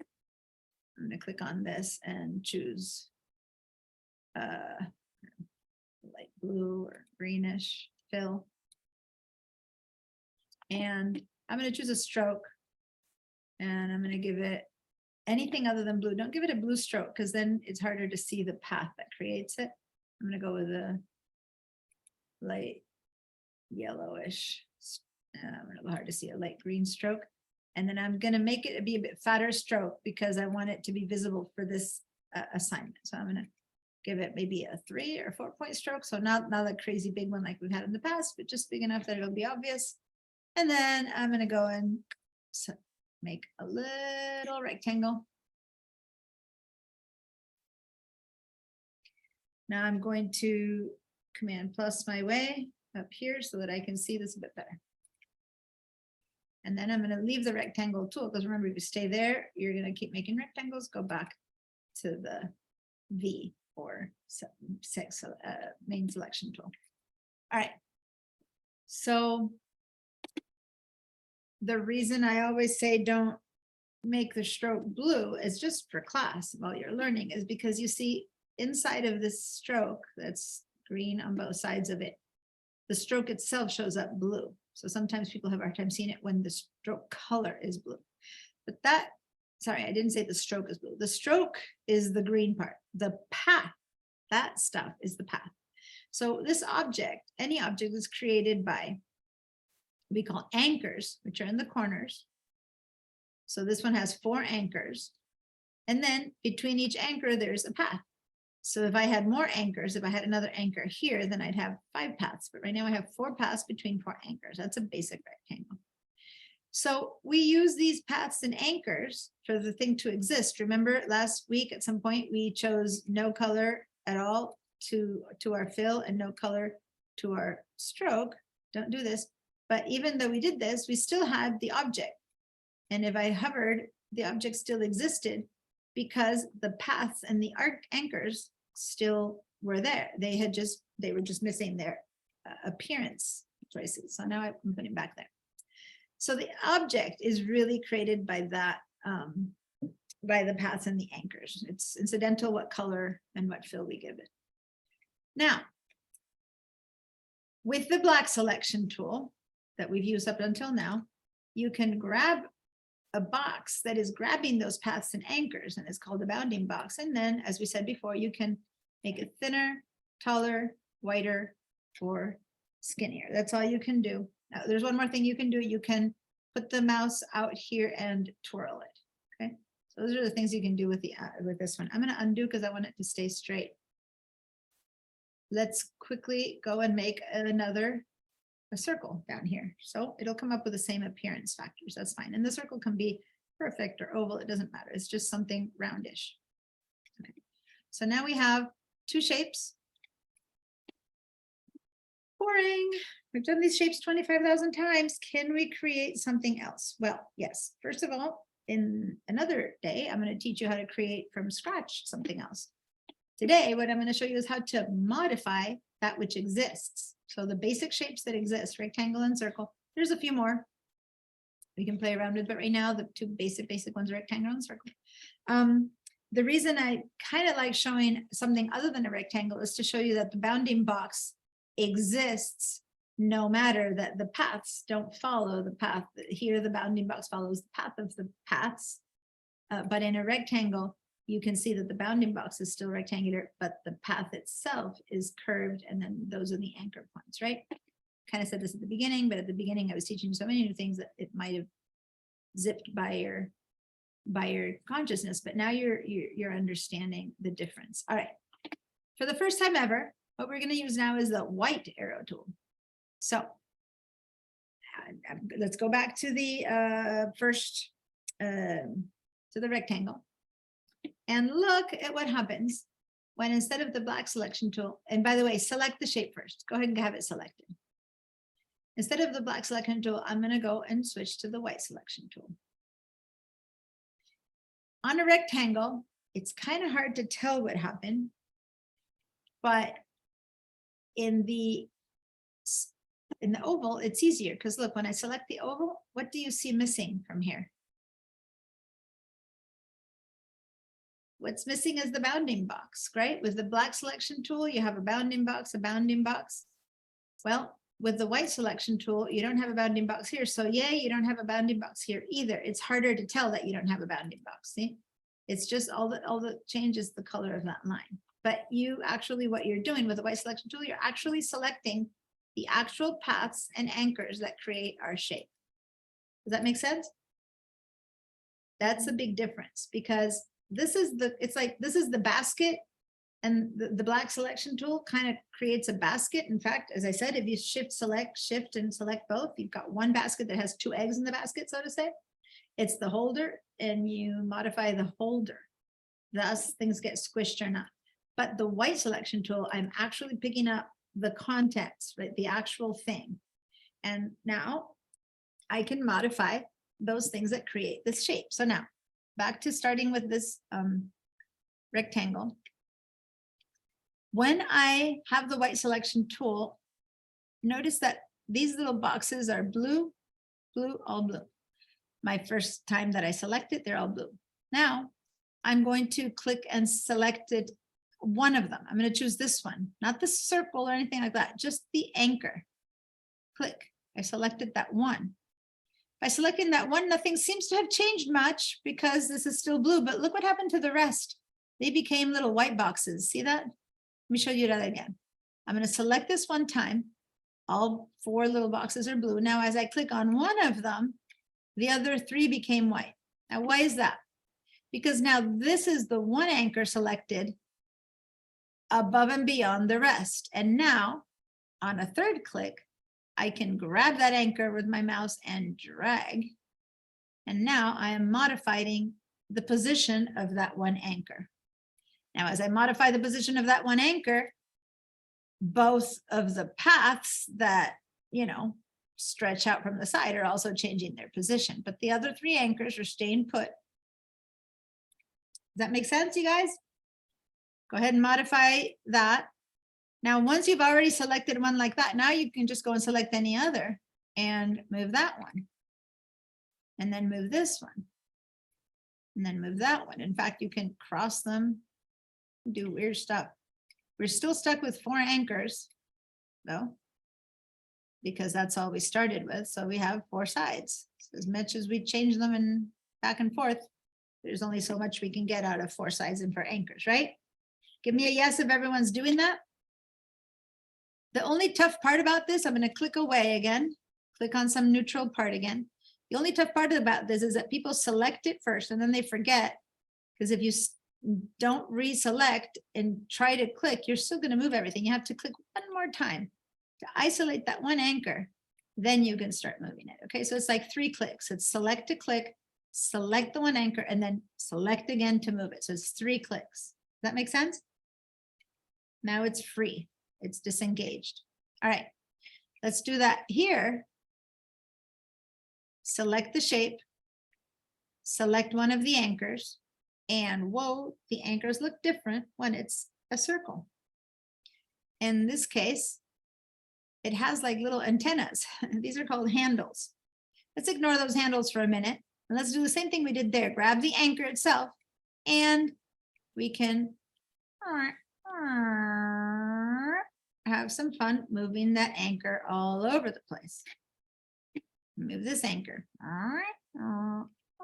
So totally distorting I'm not grabbing those handles yet. We're gonna get to that point. Right now, all I'm doing is moving the anchors, just like I did here. So I can go back and forth on these two, click and click again, and click one more time, isolate that anchor, and move your shape. Now, if I put my mouse in the middle to move it, it just grabs it and moves it. That's okay. There's nothing to deform about the fill. But when you're trying to deform it and you don't select again, you'll move it. You have to click one more time, then do it. That's the only tricky thing about this, and people keep forgetting. They select once and then it's like, what's happening? Okay, if you've managed to distort both shapes completely unrecognizable, then give me a yes, and I will continue. Because I'm bored of having only 4 anchors and 4 sides, or in the case of the curves, 4 anchors and 4, quarter circular paths. So I want to do something else. I want to add anchors. We'll learn how to deal with those handles later. Right now, let's just add some anchors. I don't want to just have this. I want to add. Okay. So there's a couple of different ways how to add. I've never do a right click, and a lot of people say, why can't I right click? So I'm not sure if right clicking would make a difference here. And no, I don't see an option for right clicking making a difference. That's why I just wanted to check. Now, I'm on a Mac, so I'm going to hold the Option key. If you're on a PC, it's the Alt. When I hold down the Alt, remember, I'm still in the selection tool. Look at what happens. I get a little plus sign. See that? When I hold down the Alt or Option key, then I let go, it goes away. When I have that held down and the tip of my arrow points to a path, I can click and, oh, sorry. That's the shortcut for the pen tool. I apologize. I was not in the pen tool. I'm bringing that if you did what I just did, we just made a copy. Okay. Remember, that's what we've done in the past. It's a duplicate. So undo that. I didn't want to duplicate. I didn't switch the pen tool. We need to switch the pen tool to add paths. Okay. So I'm going to go ahead and right underneath, there's 2 pen tools. I'm going to use the top one first. There's 2 kind of pen tools. We're going to work with the differences. Let's ignore that for now. Just the top pen tool. That's all. The top one, none that doesn't have a little squiggle coming out of it. We're going to point to this path. And without having to hold anything, when I put my mouse over the path, it has a plus sign. If you see this little asterisk, we don't want that. We want to point straight onto the path. And I'm going to click one time. There, I've added an anchor. Then I'm going to click again, and I've added 2 anchors. I'm going to click one more time. I've added 3 anchors. Now the shape doesn't seem to be changing, but I've added 3 anchors. Okay. Let's say that now we want to see if we can move them around. So let's go back to the selection tool. Now remember, to go back from tool to tool, remember that we have quick keys. This is the V. The V was for the black one.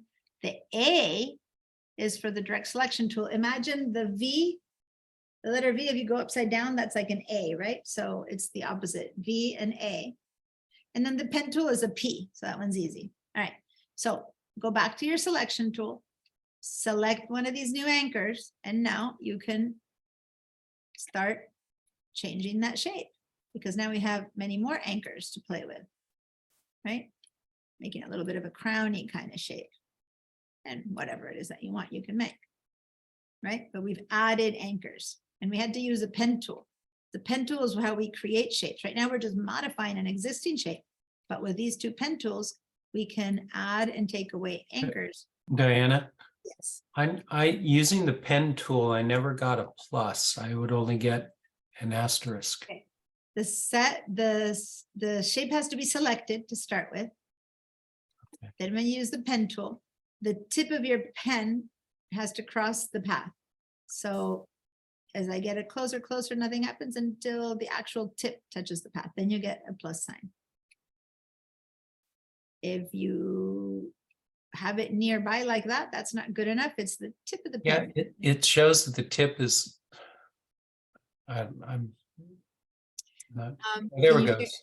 There it goes. I got one. Thank you. The thing is that the shape has to be selected. Like over here, it's if I click one here, which I thought I was doing it, I'm not. I'm doing something new. So I'm going to undo, because I was putting it in the right place, but it never goes and it gives me the plus because this shape wasn't selected yet, the bottom shape, okay?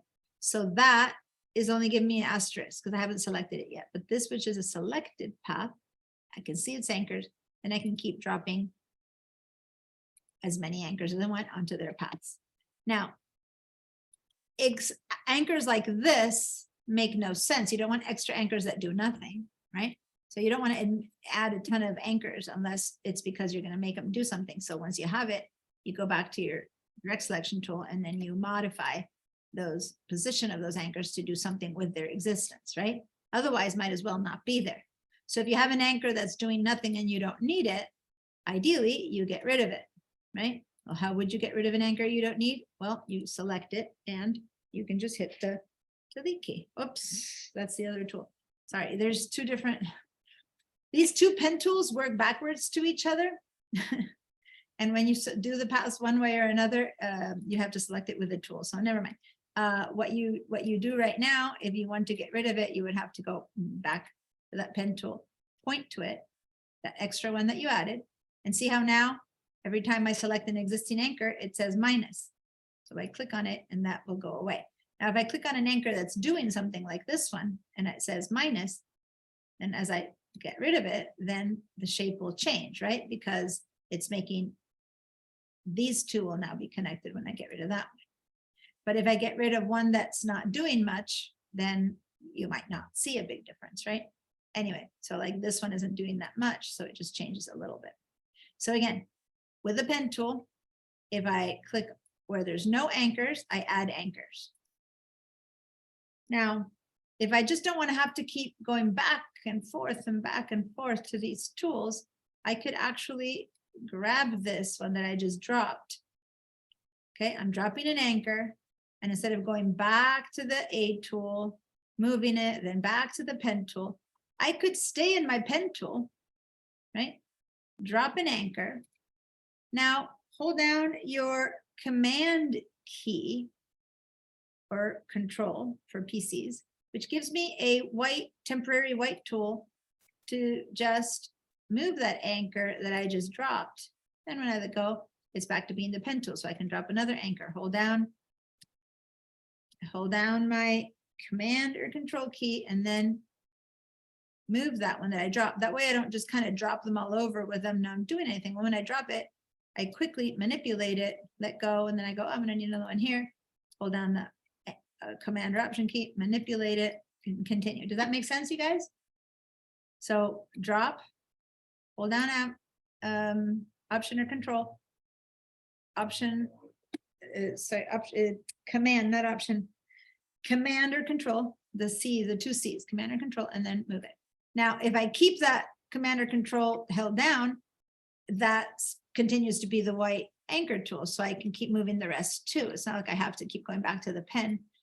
But the moment I let go of the command or control key, it turns back into the pen because that is what it was in the beginning. So now I can go and use it to delete existing ones if I've made too many, or to add, manipulate, delete, add. I'm going to add 3 so that I can grab this middle one and make a little tip come out. Okay, once you feel like you got this down, you clean your answers. That's all. There's other stuff that we can do with them. Right now, all I want is for the pen tool. And I want you to be able to like add anchors, get rid of anchors, and without having to change your tool, holding the control and command key to just manipulate those anchors that you are dropping. Okay. If that worked, give me a yes. If you have questions or tell me again how to do this or any of those comments, give me a no or speak up. There's so few of us that we can just speak up. Yeah, Diana, I'm hitting control command. Are you on a Mac or in a PC? What's that? Mac or PC? I'm Mac. Okay, so command for you, not control. So command. Oh, there we goes. Now okay, thank you.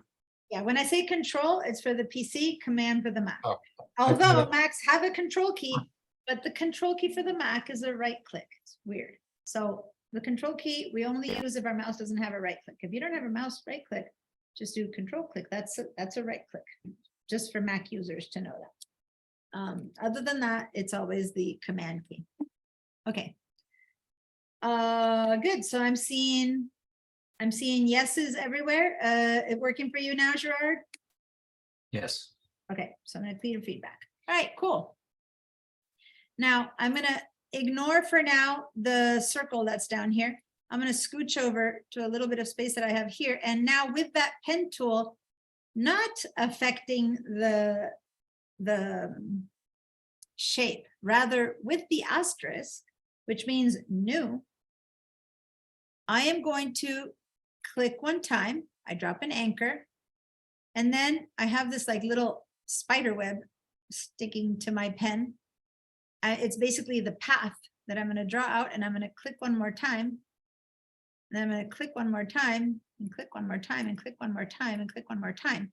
When I'm done with the shape that I'm trying to make, the way to close this, see how there's no stroke here, is to go, just watch. Back, I have to hover over exactly the beginning one and look at look at what happens to the pen tool.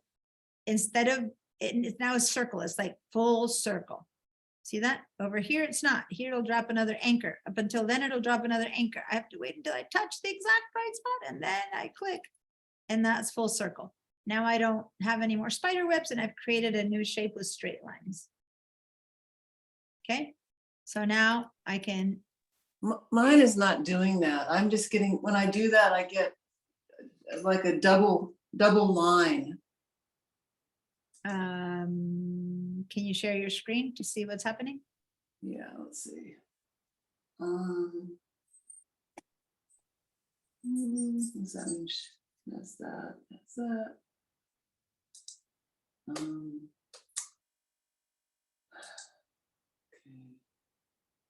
Share screen. This one. Share. Okay, so let's grab your mouse. Sorry, your pen tool. You're not in your pen tool. Maybe that's fine. There it is. Okay.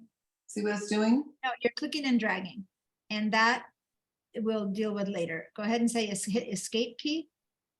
Hit the escape key to get out of all that. Okay. Okay. Simply click. Just click. Click. Oh, That's it. Now click again. okay. Got it. There we go. Okay. All right. The other thing, Yep. the other one we will use, but it's a simple click. Got it? Sometimes the simplest things, we expect them to be harder, but it was a simple click. Perfect. Okay. Right. Great.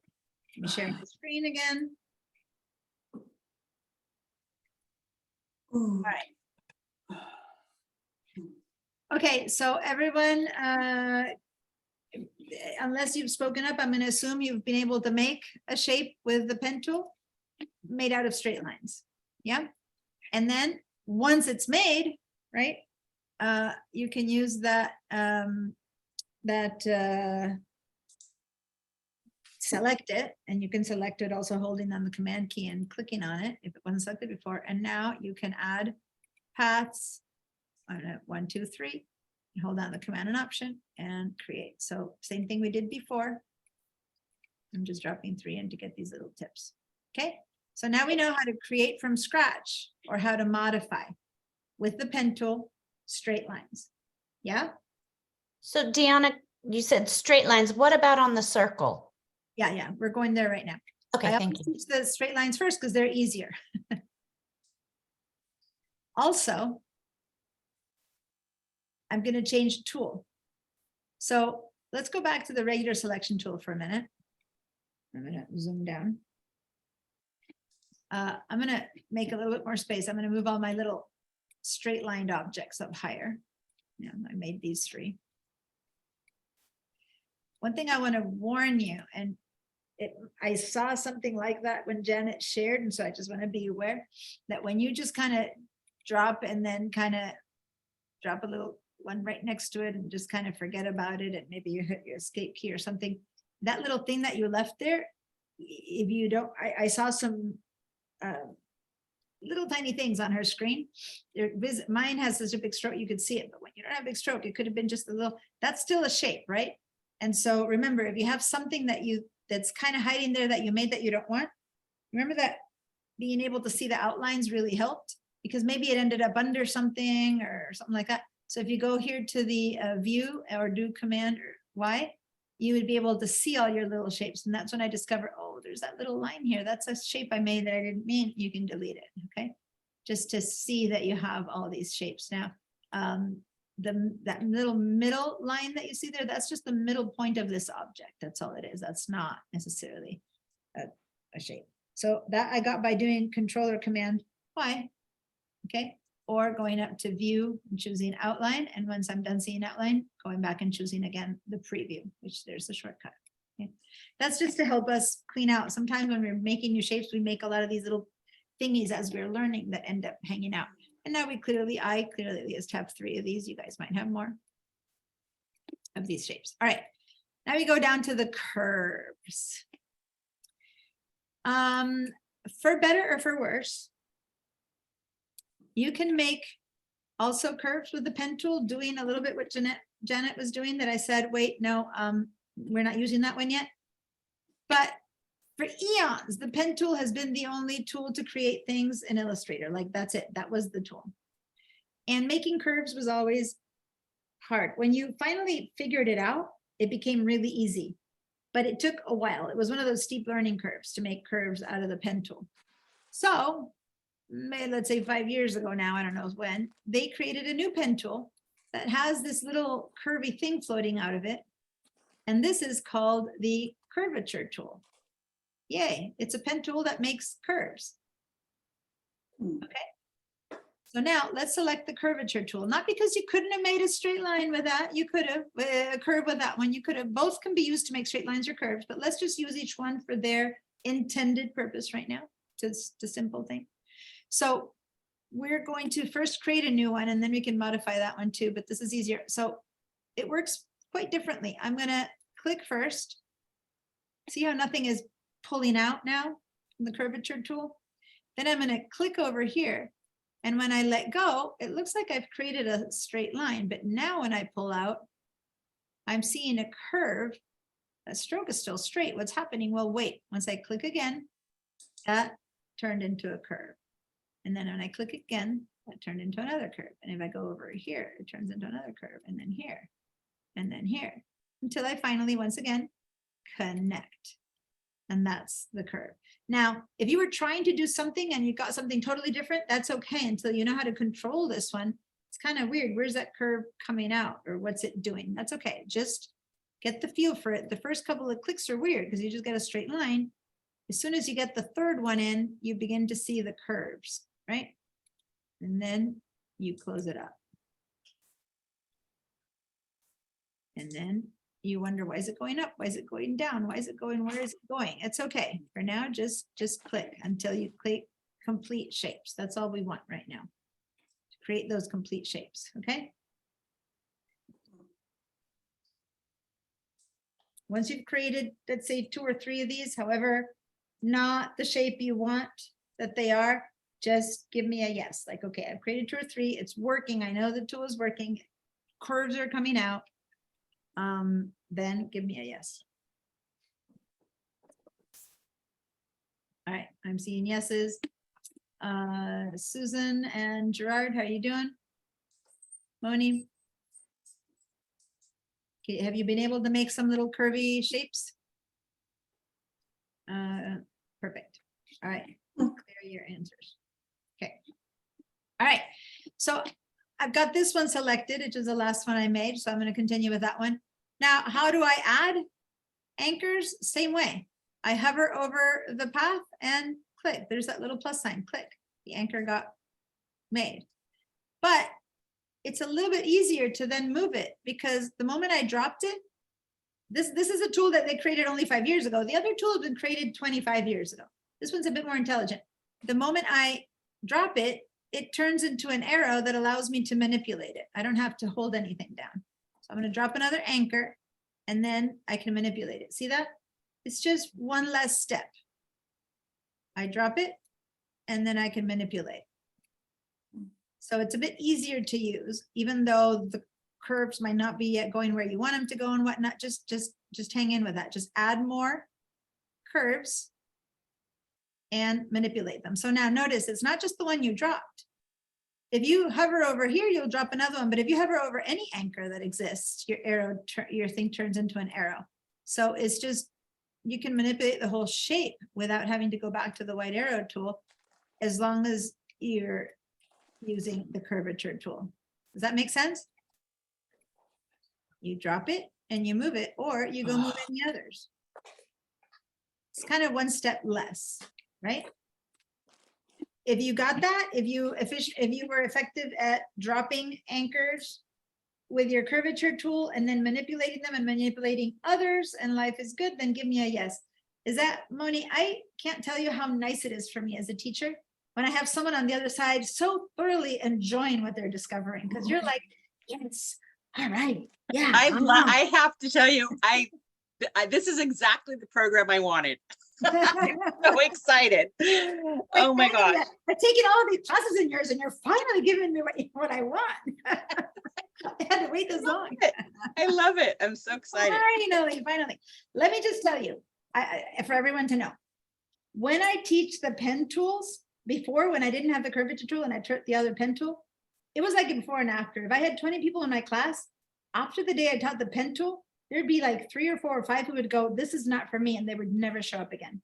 The other pen tool is not that easy to use. The curvature tool has made things much easier, but it still is a place where some people go, what is this? I don't want this. And this is kind of a before and after. So sometimes I don't teach the pen tool till towards the end, because I want people to kind of get the, more of the class before they leave. You don't need to create shapes. Some people are like, I don't know how to draw. I create shapes. I can't get anything right. That's fine. I'm actually not an illustrator as far as I don't draw well. So I'm not one of the ones who's going to make an angel out of this. I'll make simplified shapes, but other people can look at this and suddenly they come up with amazing stuff, right? I can already see, Moni, that by the many things that all you had was couple little things here that we had barely done, and look at the farm thing you made, right? So I can see that with this tool, you're going to fly. So some people are going to take to it, some are not. That's okay. Illustrator is still awesome. And you can use it in so many other ways without being the person who draws things. So just learn how to manipulate the tools and then you'll see what I'm talking about. All right. So now I've got this, this shape that I can manipulate. I think most of you said yes. Amber, you're back. How are you doing? I'm manipulating shapes. I'm good. I got dropped again, but it was my Wi-Fi this time. I know. I see you. I see you in and out. So I just want to know, can I help you? Where are you at? Yeah. I know you're doing your best, but did you use the pen tool and the curvature tool, or did you miss those two? Nope, I'm with you. Yeah. Okay, good. All right. Cool. So now, how do we A, control those curves? B, can we make straight lines with each other's tools? Yes, but you know what? I'm going to not use the pen tool, the straight pen tool anymore, because I know that in the end, that one's a bit harder. And I'm going to scooch over to the second page, and I'm going to use this page to only using the curvature tool. Okay. And trust me, when you do know how to use the pen tool, it took me a while to figure out the curvature tool because I knew the other one, right? And it works opposite. So it's kind of hard to learn both at the same time because they truly kind of are opposite to each other, right? So for you guys, other than when you make a straight tick, tick, tick, tick, straight line shape, that the pen tool is good, it's easy. Other than that, I'm going to teach you the intricacies of the curvature tool because it's more flexible. Pun not intended. I mean, it makes flexible curves, but it also is a more flexible tool to do more with. Okay, so here we go. I'm going to try to make a straight line now, but with my curvature tool. And it's actually simply a double click. So I'm going to double click, double click, double click, double click, double click, double click. So I'm using the curvature tool, but instead of a single click that gives me a curve, I'm double clicking on it. Does that make sense? So double click away. How are you doing, Anna? Haven't heard from you in a while. It's all working. So double clicking is the equivalent of the straight pen tool, right? But don't forget to double click, because if you don't really commit that double click, you think you double clicked, then you didn't. When you move over, boom, that was a curve. Why? Because I didn't really completely double click. Okay, so double click, double click. Now, how about the two that I did intend for them to be curves, but straights, but I missed out on the double click. Well, it's fine. Go back to it now and double click it. And double click it. Now it's turned into straight lines. The good news is that as long as this is the tool that you're using, you can also go back to any of these and double click them again and turn them into curves again. So I can double click them and they change from straight to curved. And this is the part that makes this tool so much easier. Clicking from straight to curved on the pen tool is not as intuitive. So this is where this really, really beats the whole, wins the race, you know? This is the tool where you just go, if I'm gonna use only one, let's go for this one. So double click, it turned into a straight line. But if you pay attention, it turned into a straight line, but this one is still a curve, right? Yeah. So if this one is a curve, let me just get them closer, and this one is a curve, right? Then this is kind of like a hybrid. If I pull it out on its own, I can see that it's trying to give me a straight line, but it's a hybrid path because over here it's a curvy one and here it's a straight. Once I click twice on the next one, now I have these two for sure made me a straight path, but then this is a hybrid path. Does that make sense? Where I still have, and not only that, but this is a hybrid anchor now, because on the one side, I've got this little straight line coming out, and on this side, I've got a curved line. So out of this path, I've got both coming out, straight and curved.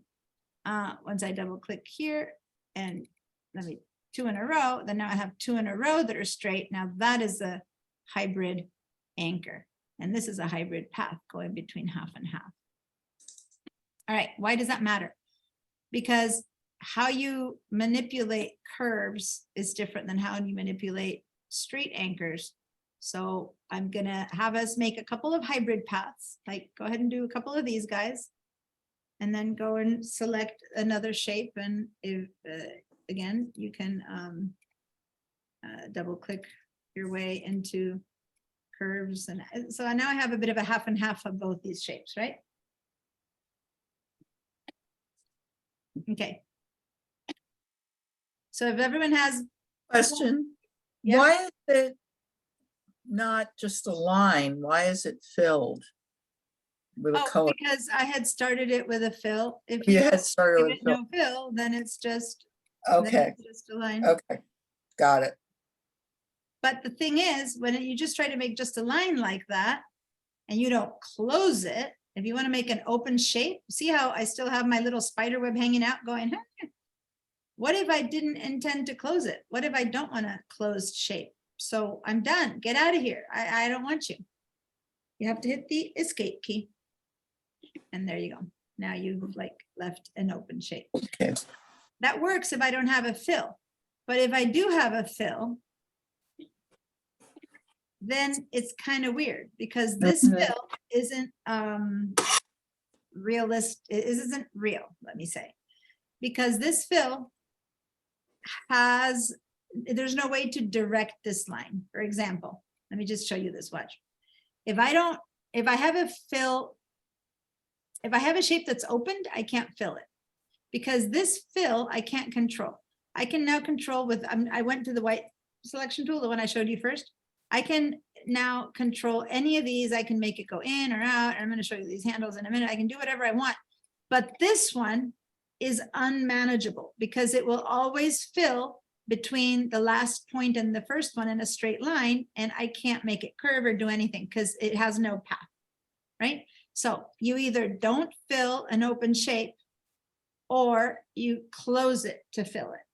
Got it? So if this has no closure, I can't fill it because this is unmanageable. And the things that you can apply, many other tools in the future that you can apply to this won't work with this. You can't add an anchor path here because there's no path. You can't add an anchor to pull it out. So basically straight open shapes need to stay open, no fill, and fills can have or not have, like closed shapes can or not have a fill. That's fine. That's their choice, right? But if it's an open path, it cannot have any fill for it to be fully manageable. to be right, so to say. Okay. So yeah, that was a good question. So now, if you all have, it's okay if you just have or don't have this one. I'm gonna just delete it because I want the space for something else, but just as long as you remember, if you make only an open shape, to leave it open, you have to hit the escape key to kind of disconnect your mouse from that. Oh. Or fill it and complete it. All right. Now, how do we manipulate these shapes? How do we manipulate these anchors? I'm going to go to the white selection tool now, which is what I showed you before, is what manipulates, from the very beginning. That's what this was a rectangle, and I started by clicking, selecting. And so after the shape has been created, you pretty much are done. Once you've created all the anchors you want, you pretty much are done. Now you just need to manipulate these things. So now the white arrow tool is all you need. Okay, you don't need to keep going back and working with the curvature tools, because those are mainly made to drop anchors and get rid of anchors. But to really manipulate those shapes, you might as well go to the clean tool, the white selection tool, because then you don't have to be pressing and doing things and clicking and double clicking or anything. We assume that we have all the anchors we want. So now let's select again. Over here, back and forth. I'm going to select, these are straight anchors. I move them. You saw we did this at the beginning. A line goes up and down. There's nothing else to it. Versus these, when I click on them, you have these little antennas. I haven't used them yet, but you have antennas. Now look what happens when you have one of these hybrid shapes.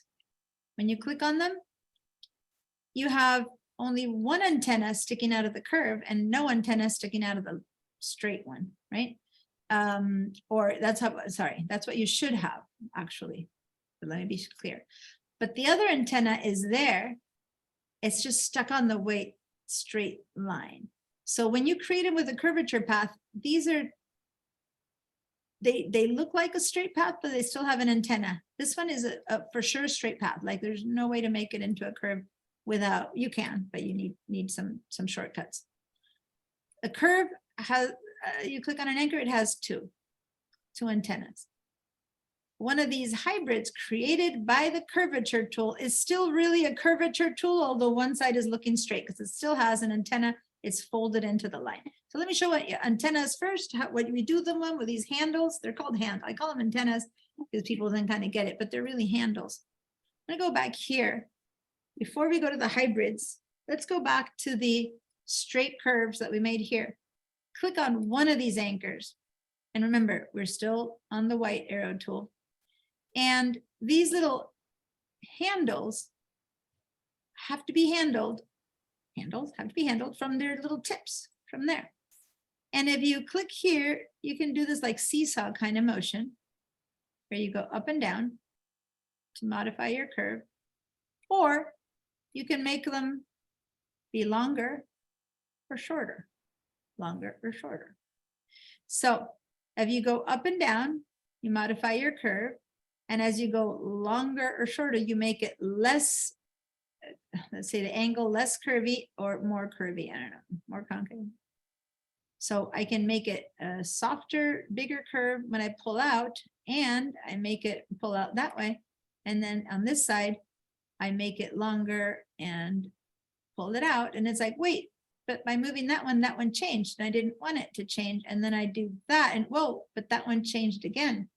So how come, right?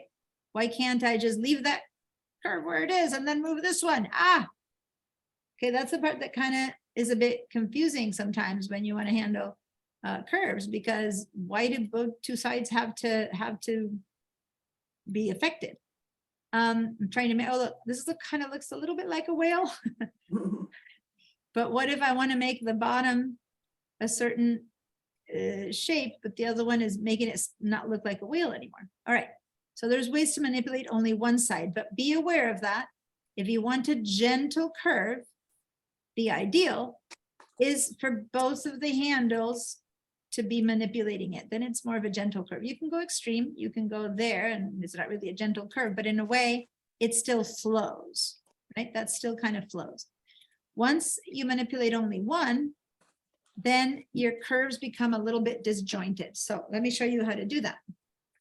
If you want to manipulate only one, I can grab this handle with the Option key. And now I'm manipulating only one handle. Okay. So I'm holding down the Option or Alt key for Mac, for PCs is the Alt key. And now I'm manipulating only one of the two handles. But from now on that I've disconnected those handles, I can't get them to seesaw anymore. Now they will always be that way. So when I try to get this curve to be smooth again, it's kind of hard-ish, right? Because you've broken that sense of the seesaw motion, you've broken it. So now if this really was supposed to be a one long curve for the side of the whale, I'm gonna have to make sure that I don't leave some weird little, see that little thing that I left there? Because it wasn't completely smooth. So these need to be completely parallel to each other if you're gonna want to have that be smooth again, okay? And when you only have a few anchors, that kind of works, but that's it. No matter how many times I go back to that anchor path though, now, every time I go back to it, I broke it. It's not anymore, right? It's not anymore going to be a seesaw. That's it. I disconnected it by doing that, right? Now that's great if I'm trying to do an upside down heart or something like that. That's the thing to do, right? Because then I can get the curve to go deep in and out again. And now it's kind of, now if I were to want to rotate this thing, because I want it to look like a heart, I can't rotate with this tool because this only manipulates little things, okay? I have to basically switch back to my big old, let me hold the basket and then I can rotate it, okay? That's what gives me a way to manipulate the whole thing at once. It's the black arrow tool, right?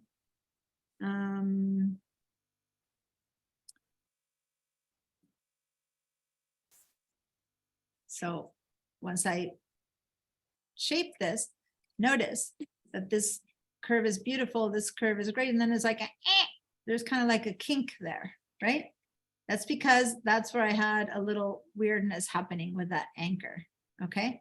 So you got to be careful. Now, if I check it out and see what's happening and pull it out, I'll discover that what's happening is that this is on the one side a curve, and on the other side, it was a bit of a straight. And, you know, I kind of didn't, I have like a straight line there coming out of here and a curve there. So another option would be to see if I can use the curvature tool and double click it to turn them both into curves or straights. Once I both, now both are curves, and now that's a clean line again. Does that make sense? Now that line that was kind of weird, I double clicked it with the curvature tool, made both sides into curves, and now I can make it smooth again. The moment you have a half and half curve, half straight, you end up having also like little corner shapes that don't really flow as well. All right. So now let's go back to these shapes. And these are easy. As I said, they were created with a pen tool. So there's no way that they can be complicated unless, let me zoom in. The very first day, I told you that the rectangle, when you have straight shapes, what comes with it is you have this little kind of widget that shows up next to a straight angle thing that can turn it into a curve. Remember when we made the initial rectangle at the beginning, and I told you these little widgets turn it into a curve? Remember that? Right. So anytime you've made two straight angle lines like this one that are actually from the pen tool, that are true straight anchors, that little guy is going to appear. And let me curve all of those corners. So I can, if I see one of those guys, see, there they are, that if I click on it, it curves everything. Now it's like, wait a minute, but I don't want to curve everything. I just wanted to curve this one. Then again, like before, and not, remember, I'm still in the white arrow tool.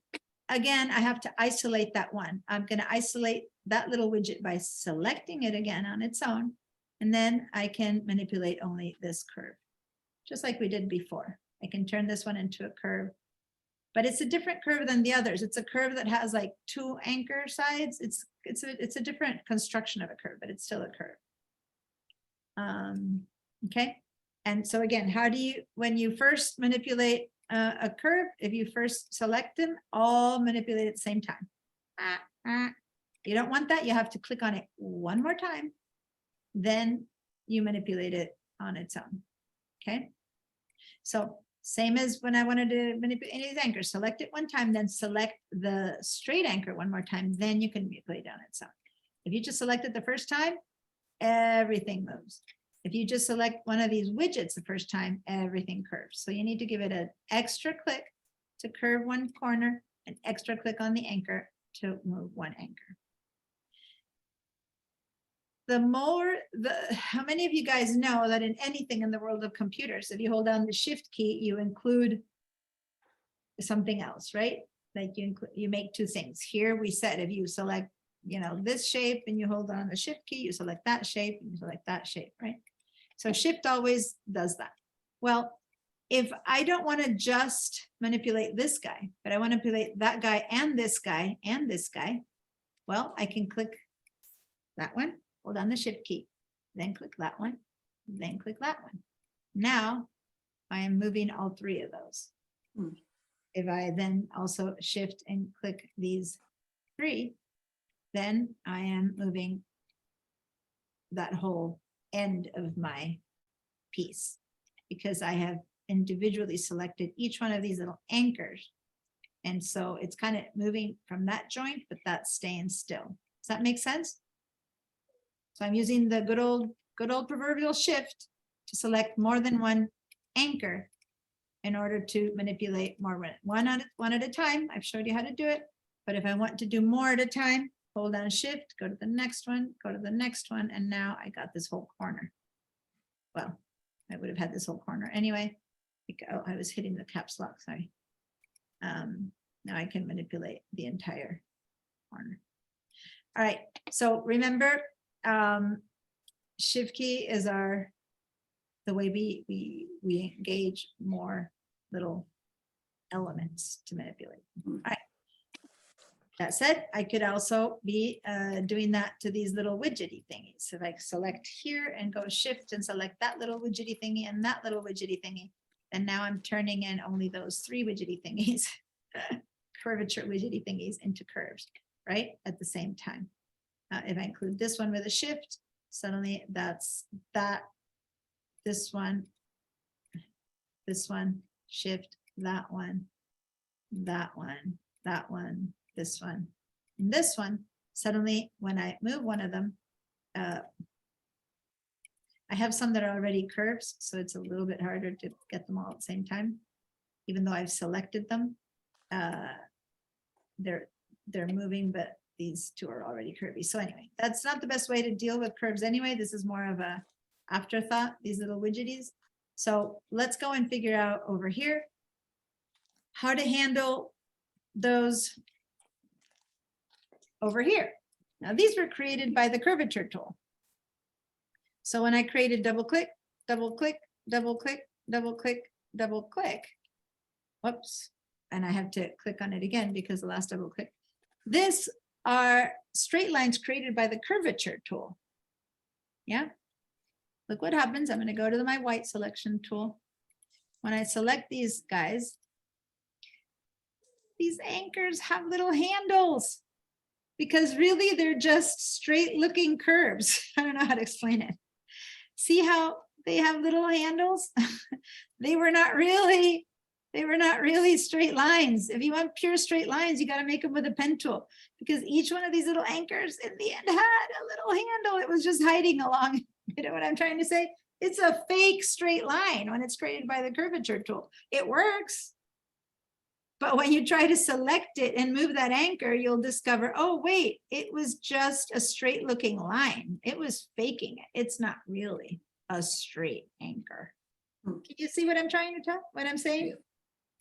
As you click on these, it's clear. There's no little handle on them. This is just a straight line. There's no way to make it, nothing. But these that I double clicked are really straight looking curves. And these hiding along themselves because it has to look like a straight is really the handle of a curve. Yeah.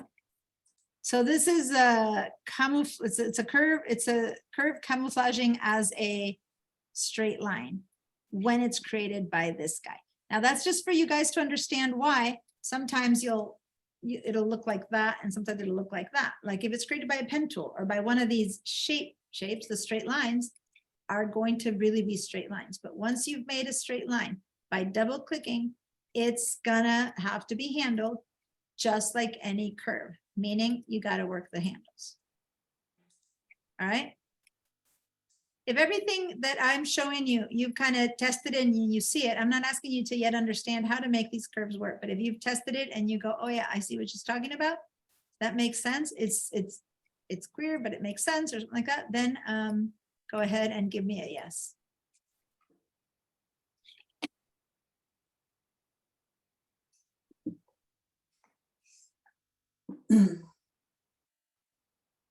All right. I'm seeing lots of yeses. Cool.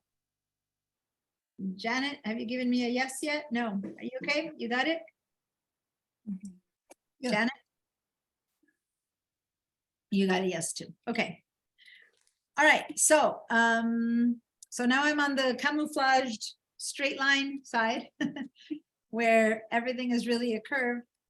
And let's see if we can actually be more targeted in how we create a shape. So let's get that curvature tool and let's see if we can not create anything and then manipulate it into a shape we want. Let's see if we can create, say, a heart to start with. It's not the easiest, believe it or not, shape to create to start with because you have inverse hearts and stuff like that. But let's see, I'm going to start by clicking something and then over here. Oh, and by the way, a lot of people get tempted to create many little lines to make a shape like, oh, there, I got what I wanted.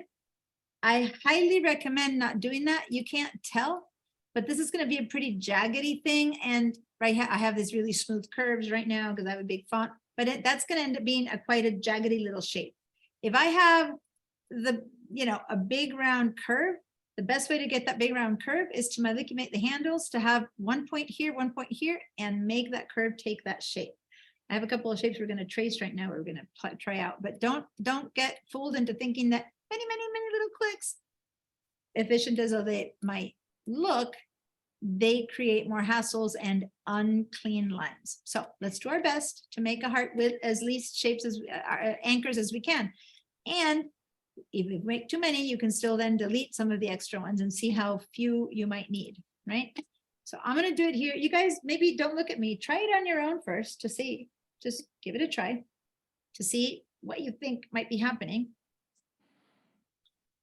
I'm really good at making hearts with a pen tool, but I have to admit the curvature tool for me is less intuitive because I've used for 20 years the pen tool and I know how to handle it. The curvature tool is, let's say, over the years newer to me. So I have to think through these much more than I have to think through the other ones. But anyway, I'm going to click one time. Then I'm going to click over here. And then there. Straight line. And that one. Give it a straight line. Yeah.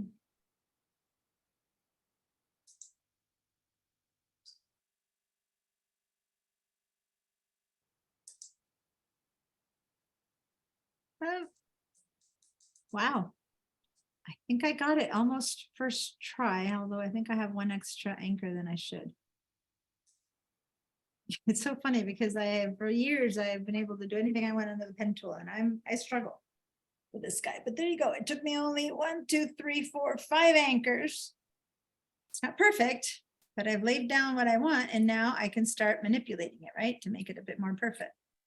That said,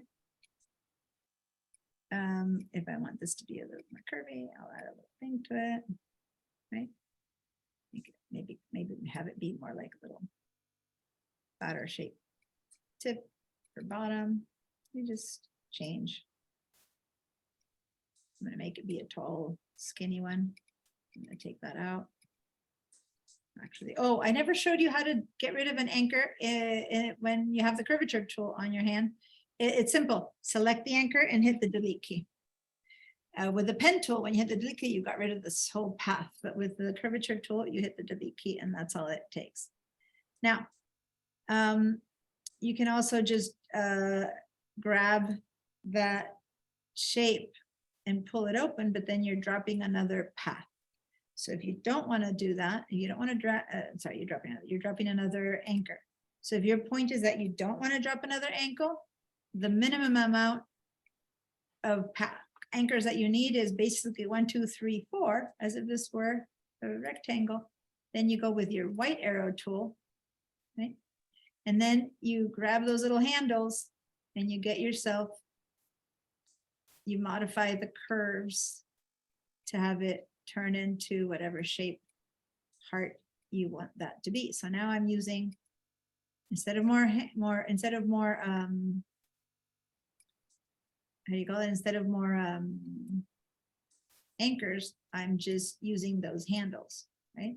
To modify it. And so by now I've made like 85 different shapes and sizes and styles of hearts with all these different things that I've shown you to modify, either more anchors, less anchors. But this one that I'm doing right now is about as minimal as it gets, because I've got just 1, 2, 3, and 4 anchors. Okay, that's all it takes. And I'm going to, with those 4, with my white arrow tool, I can modify it again and again and again to get a fat and skinny, or a big and wide one, or I can have this be like a little, you know, so it has this little tip at the bottom, right? So by the time you begin to play around with these guys, you begin to have some idea of how to make your shapes have some character and have some say into how they work. Okay, so this is still just 4 basic anchors, and I've done like 5 different shaped hearts with those 4 different anchors. How's it going with you guys? I want some screenshots of just do screenshots of 2 or 3 different heart shapes. And if you don't want to keep modifying it to getting rid of it, then select what you have, duplicate it, right? And if you need more artboards, remember, you can always go to Can the, you go over again how to share a screen? I'm not very good at it. Or how to save you it. can't share it until you tell me, so that then No, I mean, how to Oh. save it, or so to upload it or whatever. Oh, okay, the screenshot thing. Okay, The screenshot, got it. So are you on a Mac or on a PC? Mac. Okay, so on a Mac, it's relatively simple. So watch. I'm gonna put on I'm right-handed, so it's holding my mouse. So my left hand, I'm gonna put 3 keys. Shift and Command at the same time. And then the number 4. So I've got 3 keys. Number 4, Shift and Command. This is for Mac people. Now look at what's on my mouse. I have this little like Yeah, thingy. Okay, so now I'm gonna go top oh, left that'd be great. down. And now I've done a little screenshot of this heart. Just When I give him go- one of those little things. I'll be done in a minute. When I've got that little heart, it's gone to my desktop. That goes to my desktop. So now I go to my path, and I left it in the chat. I'll paste it again. But especially for like Amber, who keeps dropping in and out, each time you drop in and out, not Amber too, and Anne, whoever's dropping, Amber's the one who's dropping in and out. Then your chat gets washed out. So I'm putting the path again. All right, so now in Padlet, you click on this little pencil, you put your name. Okay, there's 1 or 2 here who still hadn't put their name last time. I still had it anonymous.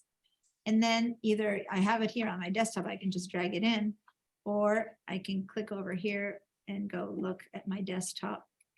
And then I can find the heart, which is this one, and then pull it in there. Okay. And then I can publish it. Okay.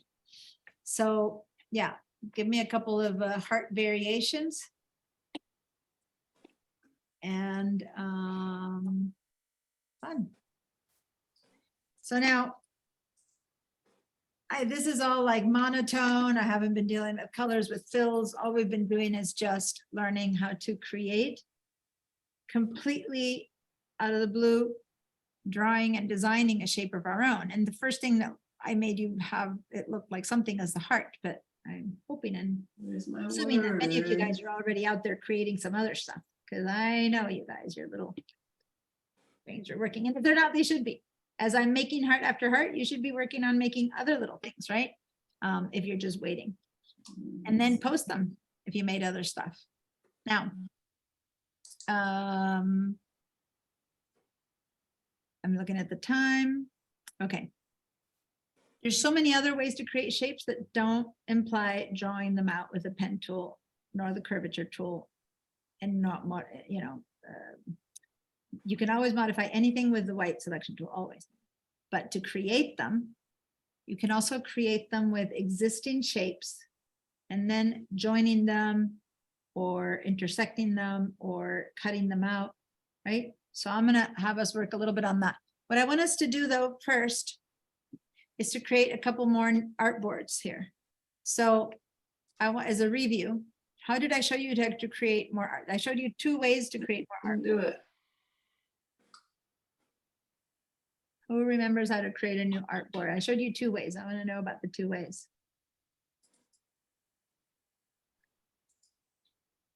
You Say can that use I'm the here. artboard, Yeah, the artboard tool. the one that's where? On the toolbar or on the properties panel? Which one? On the toolbar.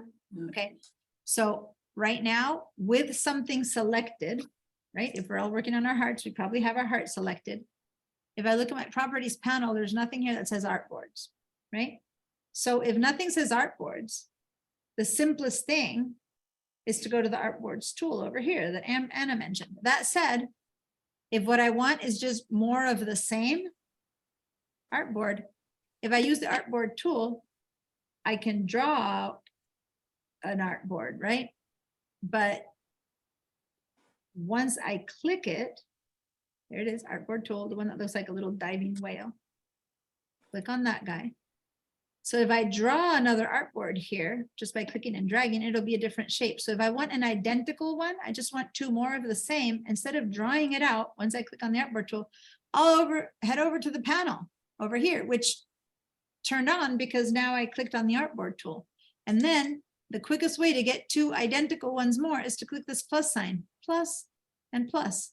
So now I've created 2 more, right? So it might, when you're just needing more space and you don't want alternative boards, that's quicker than drawing 2 more because you wouldn't know exactly what size to draw the 2 more. Does that make sense?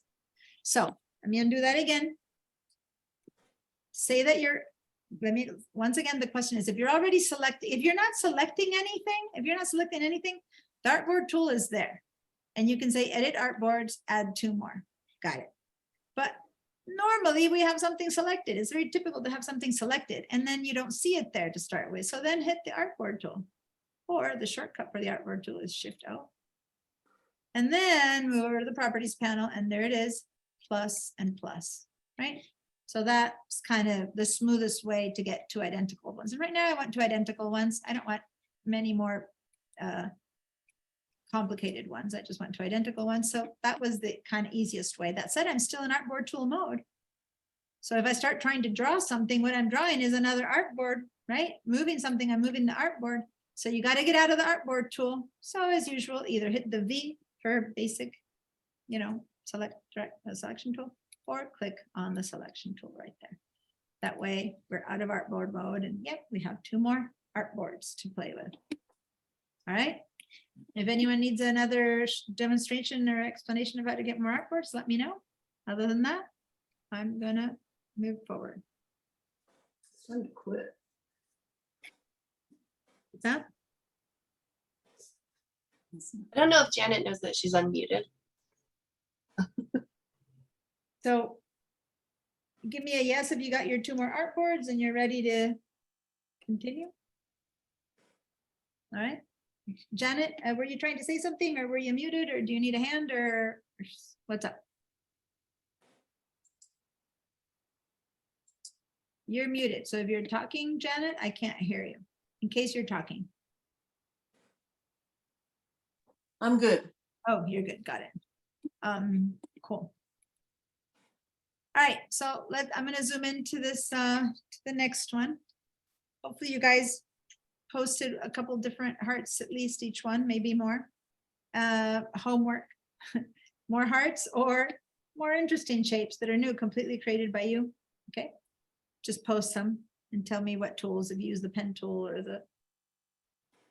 the curvature tool, the white selection tool, the direct selection tool is called, actually not white selection tool, but the one that looks white. Okay, just give me a bit of that.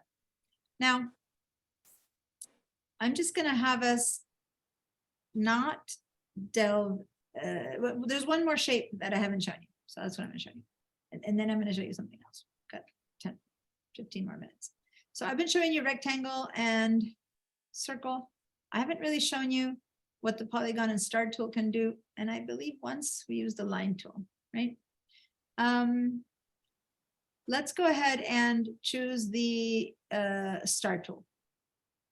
Actually, the polygon tool is a bit easy.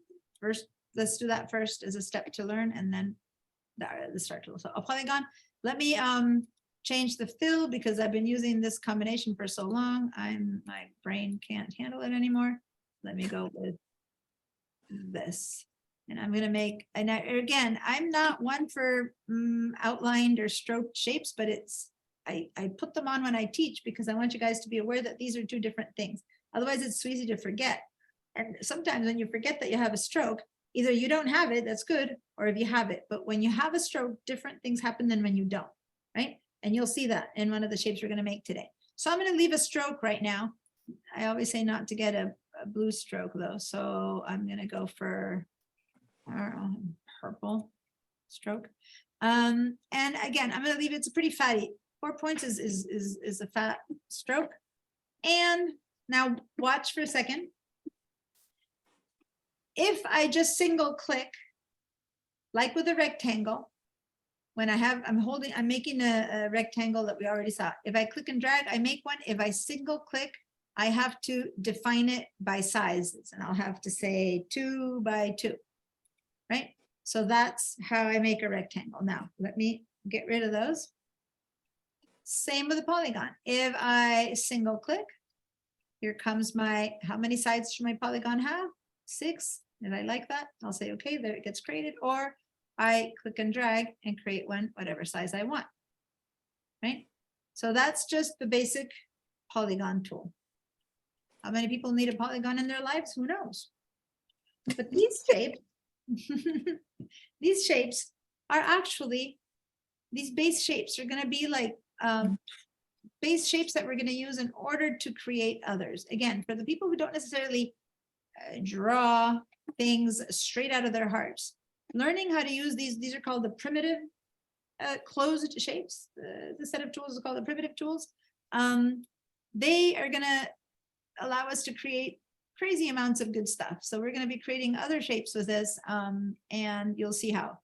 But first, let's create a couple of different kind of polygons. Great, that's great. Interesting, two of the same things.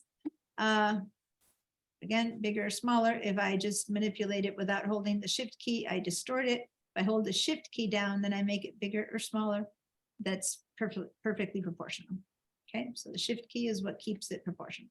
Now, what else can I do? Watch. I'm going to click and drag, but I have not let go of my mouse. And this is crucial. My mouse is still pushed down. Okay, don't do this. Just watch. It's still pushed down. So I'm still, I don't have the bounding box to make it bigger or smaller. I'm still creating it. And right now, while I'm doing this, without letting go of the mouse, I'm going to add sides.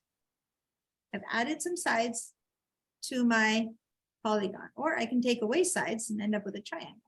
But I'm going to add sides and I make it, I don't know, I can't tell how many I put in there. Then I'll let go of my mouse. So now I've created that's why it's not called a hexagon tool, it's called a polygon tool, meaning any amount of sides, right? So here's a new one that I've created. What did I do? By the way, when I create a new one, it always takes the shape of the last one you made. So now my new one has all those sides. I added them by going to the arrow keys that I have in my keyboard. There's up and down, left and right arrow keys.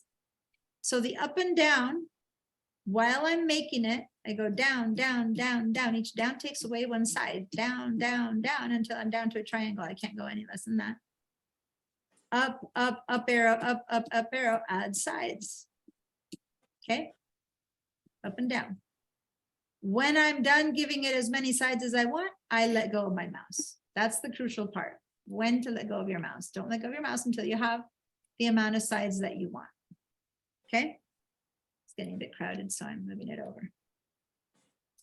All Could right, you go over those keystrokes again? yeah, so I begin to Side. create it. Mhm. Before I let go of my mouse, arrow keys on your keyboard. If you have a laptop, they're kind of crunched in on the bottom in the middle. If you have a long keyboard, then they're usually nearby the keypad. And then up arrow adds, down arrow takes away. Oh, cool. Thank you. Right? You're welcome. So now I've got a couple of different shapes here. Got triangles, you got hexagons, whoever knows I didn't count gons. All right, if you were, if you got it, if you were able to change how many sides your tool has, be aware that the next time I create one, it'll be a triangle because that's the last one I created and that's the memory this tool has. So if I'm like, wait, where are my sides? You got to know that you have to go and add some sides to it with that up or down arrow and then let go, okay? Because you're always stuck in the last mode. The tool is always stuck in the last mode. All right? Cool. Everyone was able to go up and down really well because now we're going to do something a bit more fun. That same idea. I'm going to move these over because these are good, useful. You'll see they're very useful for other stuff, but right now they're kind of boring shapes. I'm going to move them up a little bit to see that there's a variety. I'm going to go and not select anything so that these all stay that color. And I'm going to click and hold. And this time I'm going to go to the Start tool. Start tool. Now watch. The basic star that comes out looks like that. I have the same colors. I'll have to change them later because that's the last color used. And the basic star has 5 little tips. When I let go, there's my star. I'm going to change its color so that from now on my stars are going to have different colors. And in this case, yes, you're gonna, I want a darker color for the star because I want you guys to see what's going to happen with the tips, because here's where stroke will make a difference. I have a relatively fat, I'm going to give it an even fatter. I'm going to give it 6-point stroke because you'll see sometimes it's good, sometimes it's bad. So I gave it a bit fatter stroke and a pretty visible one. And I made my first star. Okay, has everyone made a star, given it another color just to distinguish it from that? Now I'm going to stash it over here because, hey, that's my first one. This is the basic one. Remember, it'll distort like crazy if I grab only one corner.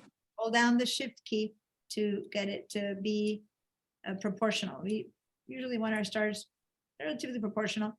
And if we want to modify them, it won't be this way. We probably want to modify them by individual arms or legs or spikes or whatever you call them. So anyway, there's my little star. Let me go grab the tool again. And now watch. This time, I'm going to pull out the star to start with. Now I'm going to stop.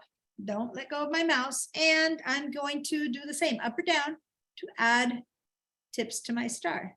Up, up, up, or down, down, down. By the time I take all my tips away, I'll end up with a triangle again, by the way.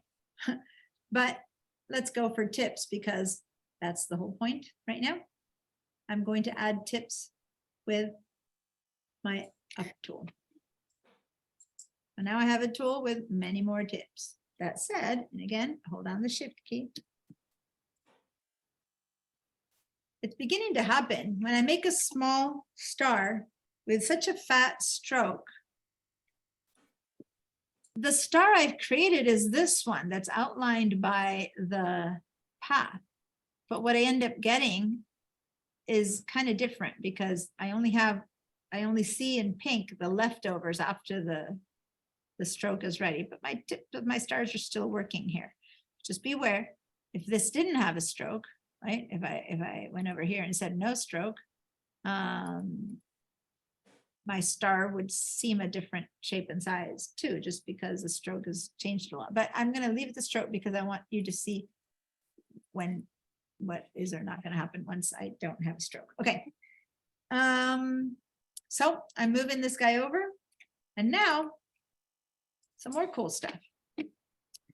I'm going to click and drag, and of course it starts with the multiple ones that I had, but now there's an even more fun thing. I'm going to start by having a little small star, smallish, right? And now I'm going to hold on to the command key, and I'm changing the length of the spikes. The center of my star is staying the same shape, the ratio, but my spikes, what's it called? The arms of the star. What's the, oh my God, Moni, I gotta have you on huge. You're just like, I love it. The rays of the star. The rays of the star, I guess. Okay, so now I'm gonna add some more rays, and I'm gonna make this bigger or smaller just so that I have these little spiky things. And when I let go on my mouse at the very end, this is an example of what happens to the spiky. What key do you push with the PC? Command, PC, it's the control. Command for the, so what's happened to this with this big fat border is that my spikes are not tippy, right? Because that border, that stroke on that one and that one end up in this little problem. So this is why you don't want, unless you want that effect, you don't want fat strokes on a star because okay. So I'm going to go ahead and take away the stroke, and then that's the star I have, which ends up in a really tippy tip. But the stroke that was on it was making it be blunted. Okay, so that's the more negative side of strokes. Either way, it's a good effect when you need it. Just letting you know that there's two options, right? Is to have them or not have them. So here's Deanna, real fast. So once you click off of that shape and then click back on, can you alter the Nope. length of the points? Great question. No, none of these. I can't add more size to this. I can't add more tips to this. I can't add, I can just change the appearance, strokes, fill and stroke. That's it. But I Okay. cannot now add more. Could you go over that again? I use the control key and I'm not getting anything Yeah, moving. that's fine. This takes a while. This is not even when I'm here to look at your hands, it's not the most intuitive thing. Move over here. The new one that I'm going to make is going to come out kind of spiky thin like that one, because that's what I had. Now to change the, oh, hold on. The last thing I had selected was that, so it's coming out with a stroke. I want to select this one so that the new one doesn't have a stroke. Does that make sense? I had this one selected, so it's inheriting that to begin to make it, but I just want to start with no stroke. So I click on that. That's it. That one's there. So now when I click on this one, I'm getting no stroke on it, but it has a lot of tips. So now I'm going to go to my, not a tip. It's very, very long and skinny. So my command key for the Mac or my control key for the PC allows me to change that. Let me do that again. I have very tippy tips. If I hold down the command key, they'll become kind of fat and stubby. So that's the one I'm going to do. And if you're on a PC, it's the control key. So I'm holding it down. So you're still on the star. I'm still on the star and I'm not letting go of my mouse. All of this that I'm doing is still with my mouse held down. The moment I like the shape there, that it is, I let go of my mouse first. If I let go of my command key now, I might distort the shape. I let go of the mouse first because then that's it. That's the shape of the star. So I went from this to this, just the same amount of spikes, same amount of rays, But the only thing is that I held down the command key for the Mac as I was Okay, clicking okay. it, or the control key. So, Again, so you can't create something and then create a star and then go away from it and then come back and try to get the spikiness. Nope. This star has this shape now. Okay. Caveat emptor, we all know that now we know that we could grab the direct selection tool or any of these pen tools, and I can click on this guy and say, well, I want one to be longer, one to be shorter, one to be longer, one to be shorter. But what I can't do is add another spike, because how do you scooch these over and make a new spike and keep it all symmetrical? You know what I mean? But yes, can I modify this? Of course. This is the shape like any other, and it can still be modified Mhm. just like we modified the other shapes. Does that make sense? But I can't, now I'm gonna undo, undo, undo to keep it being a star.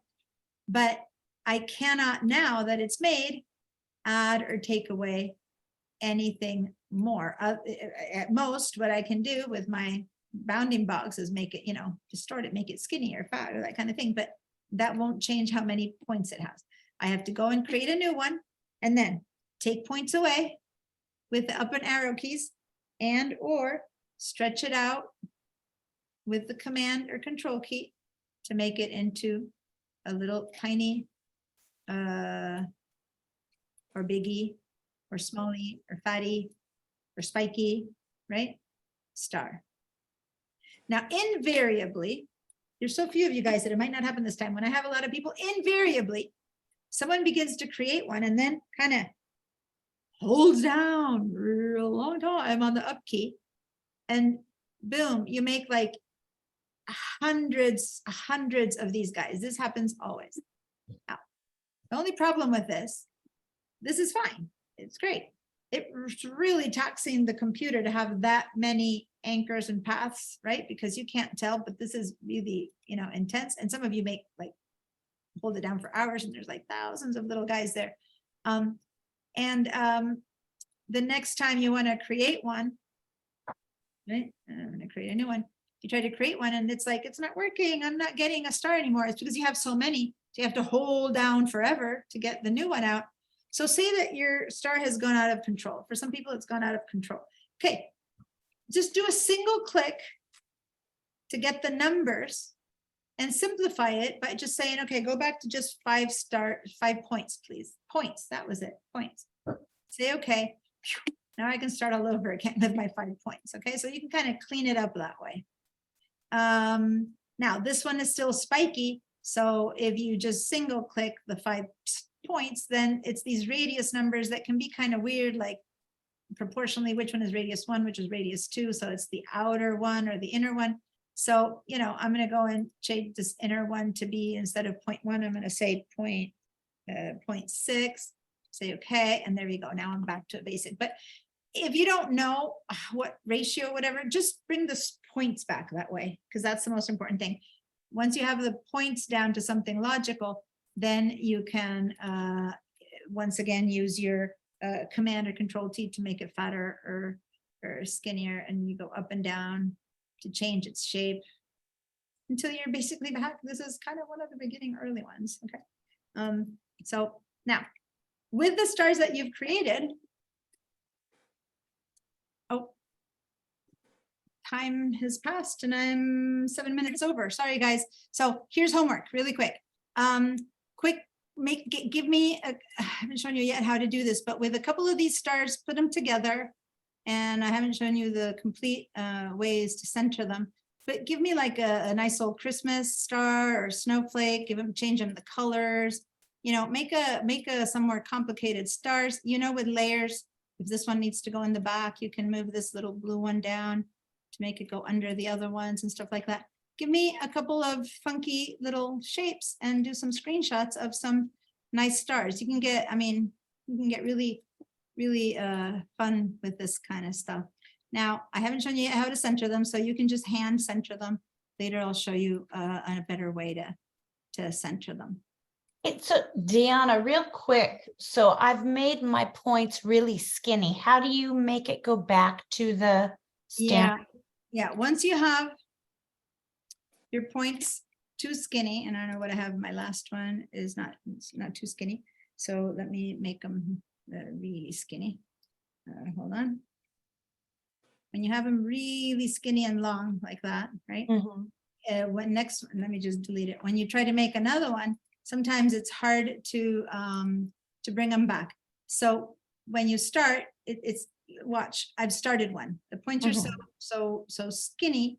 You have to hold down the command key, and first of all, get the center to be bigger. So I'm keep pulling out with the command or control key. So now it's fat. What's happening is the tips are coming down. Okay. But if you didn't want it that big, then you let go of your command and now you can bring it down and then you have a regular star, right? Or you hold down this one and you hold down and you pull out the tips again. So you just kind of pull them out or in, and then if you let go then you just have a smaller, big spiky star. But if you hold down the command and you first make sure to get like the center to be bigger, right?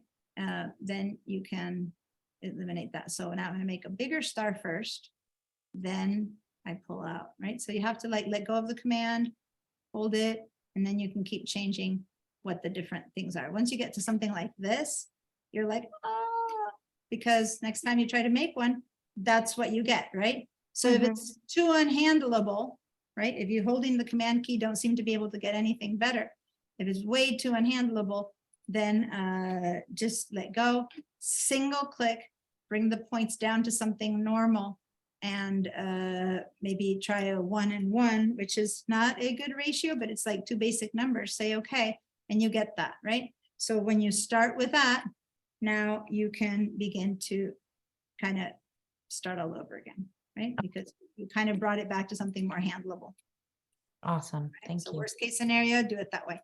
Then give me a couple of different, maybe with some of these shapes, some with the border, some not. Give me some little combinations. And sorry guys, I ran over. These stars are fun and funky. Let's save this file and we will keep going from here. I'm gonna save this. I'm gonna have to upload it to the Google so that I have it for next week, but you guys just here.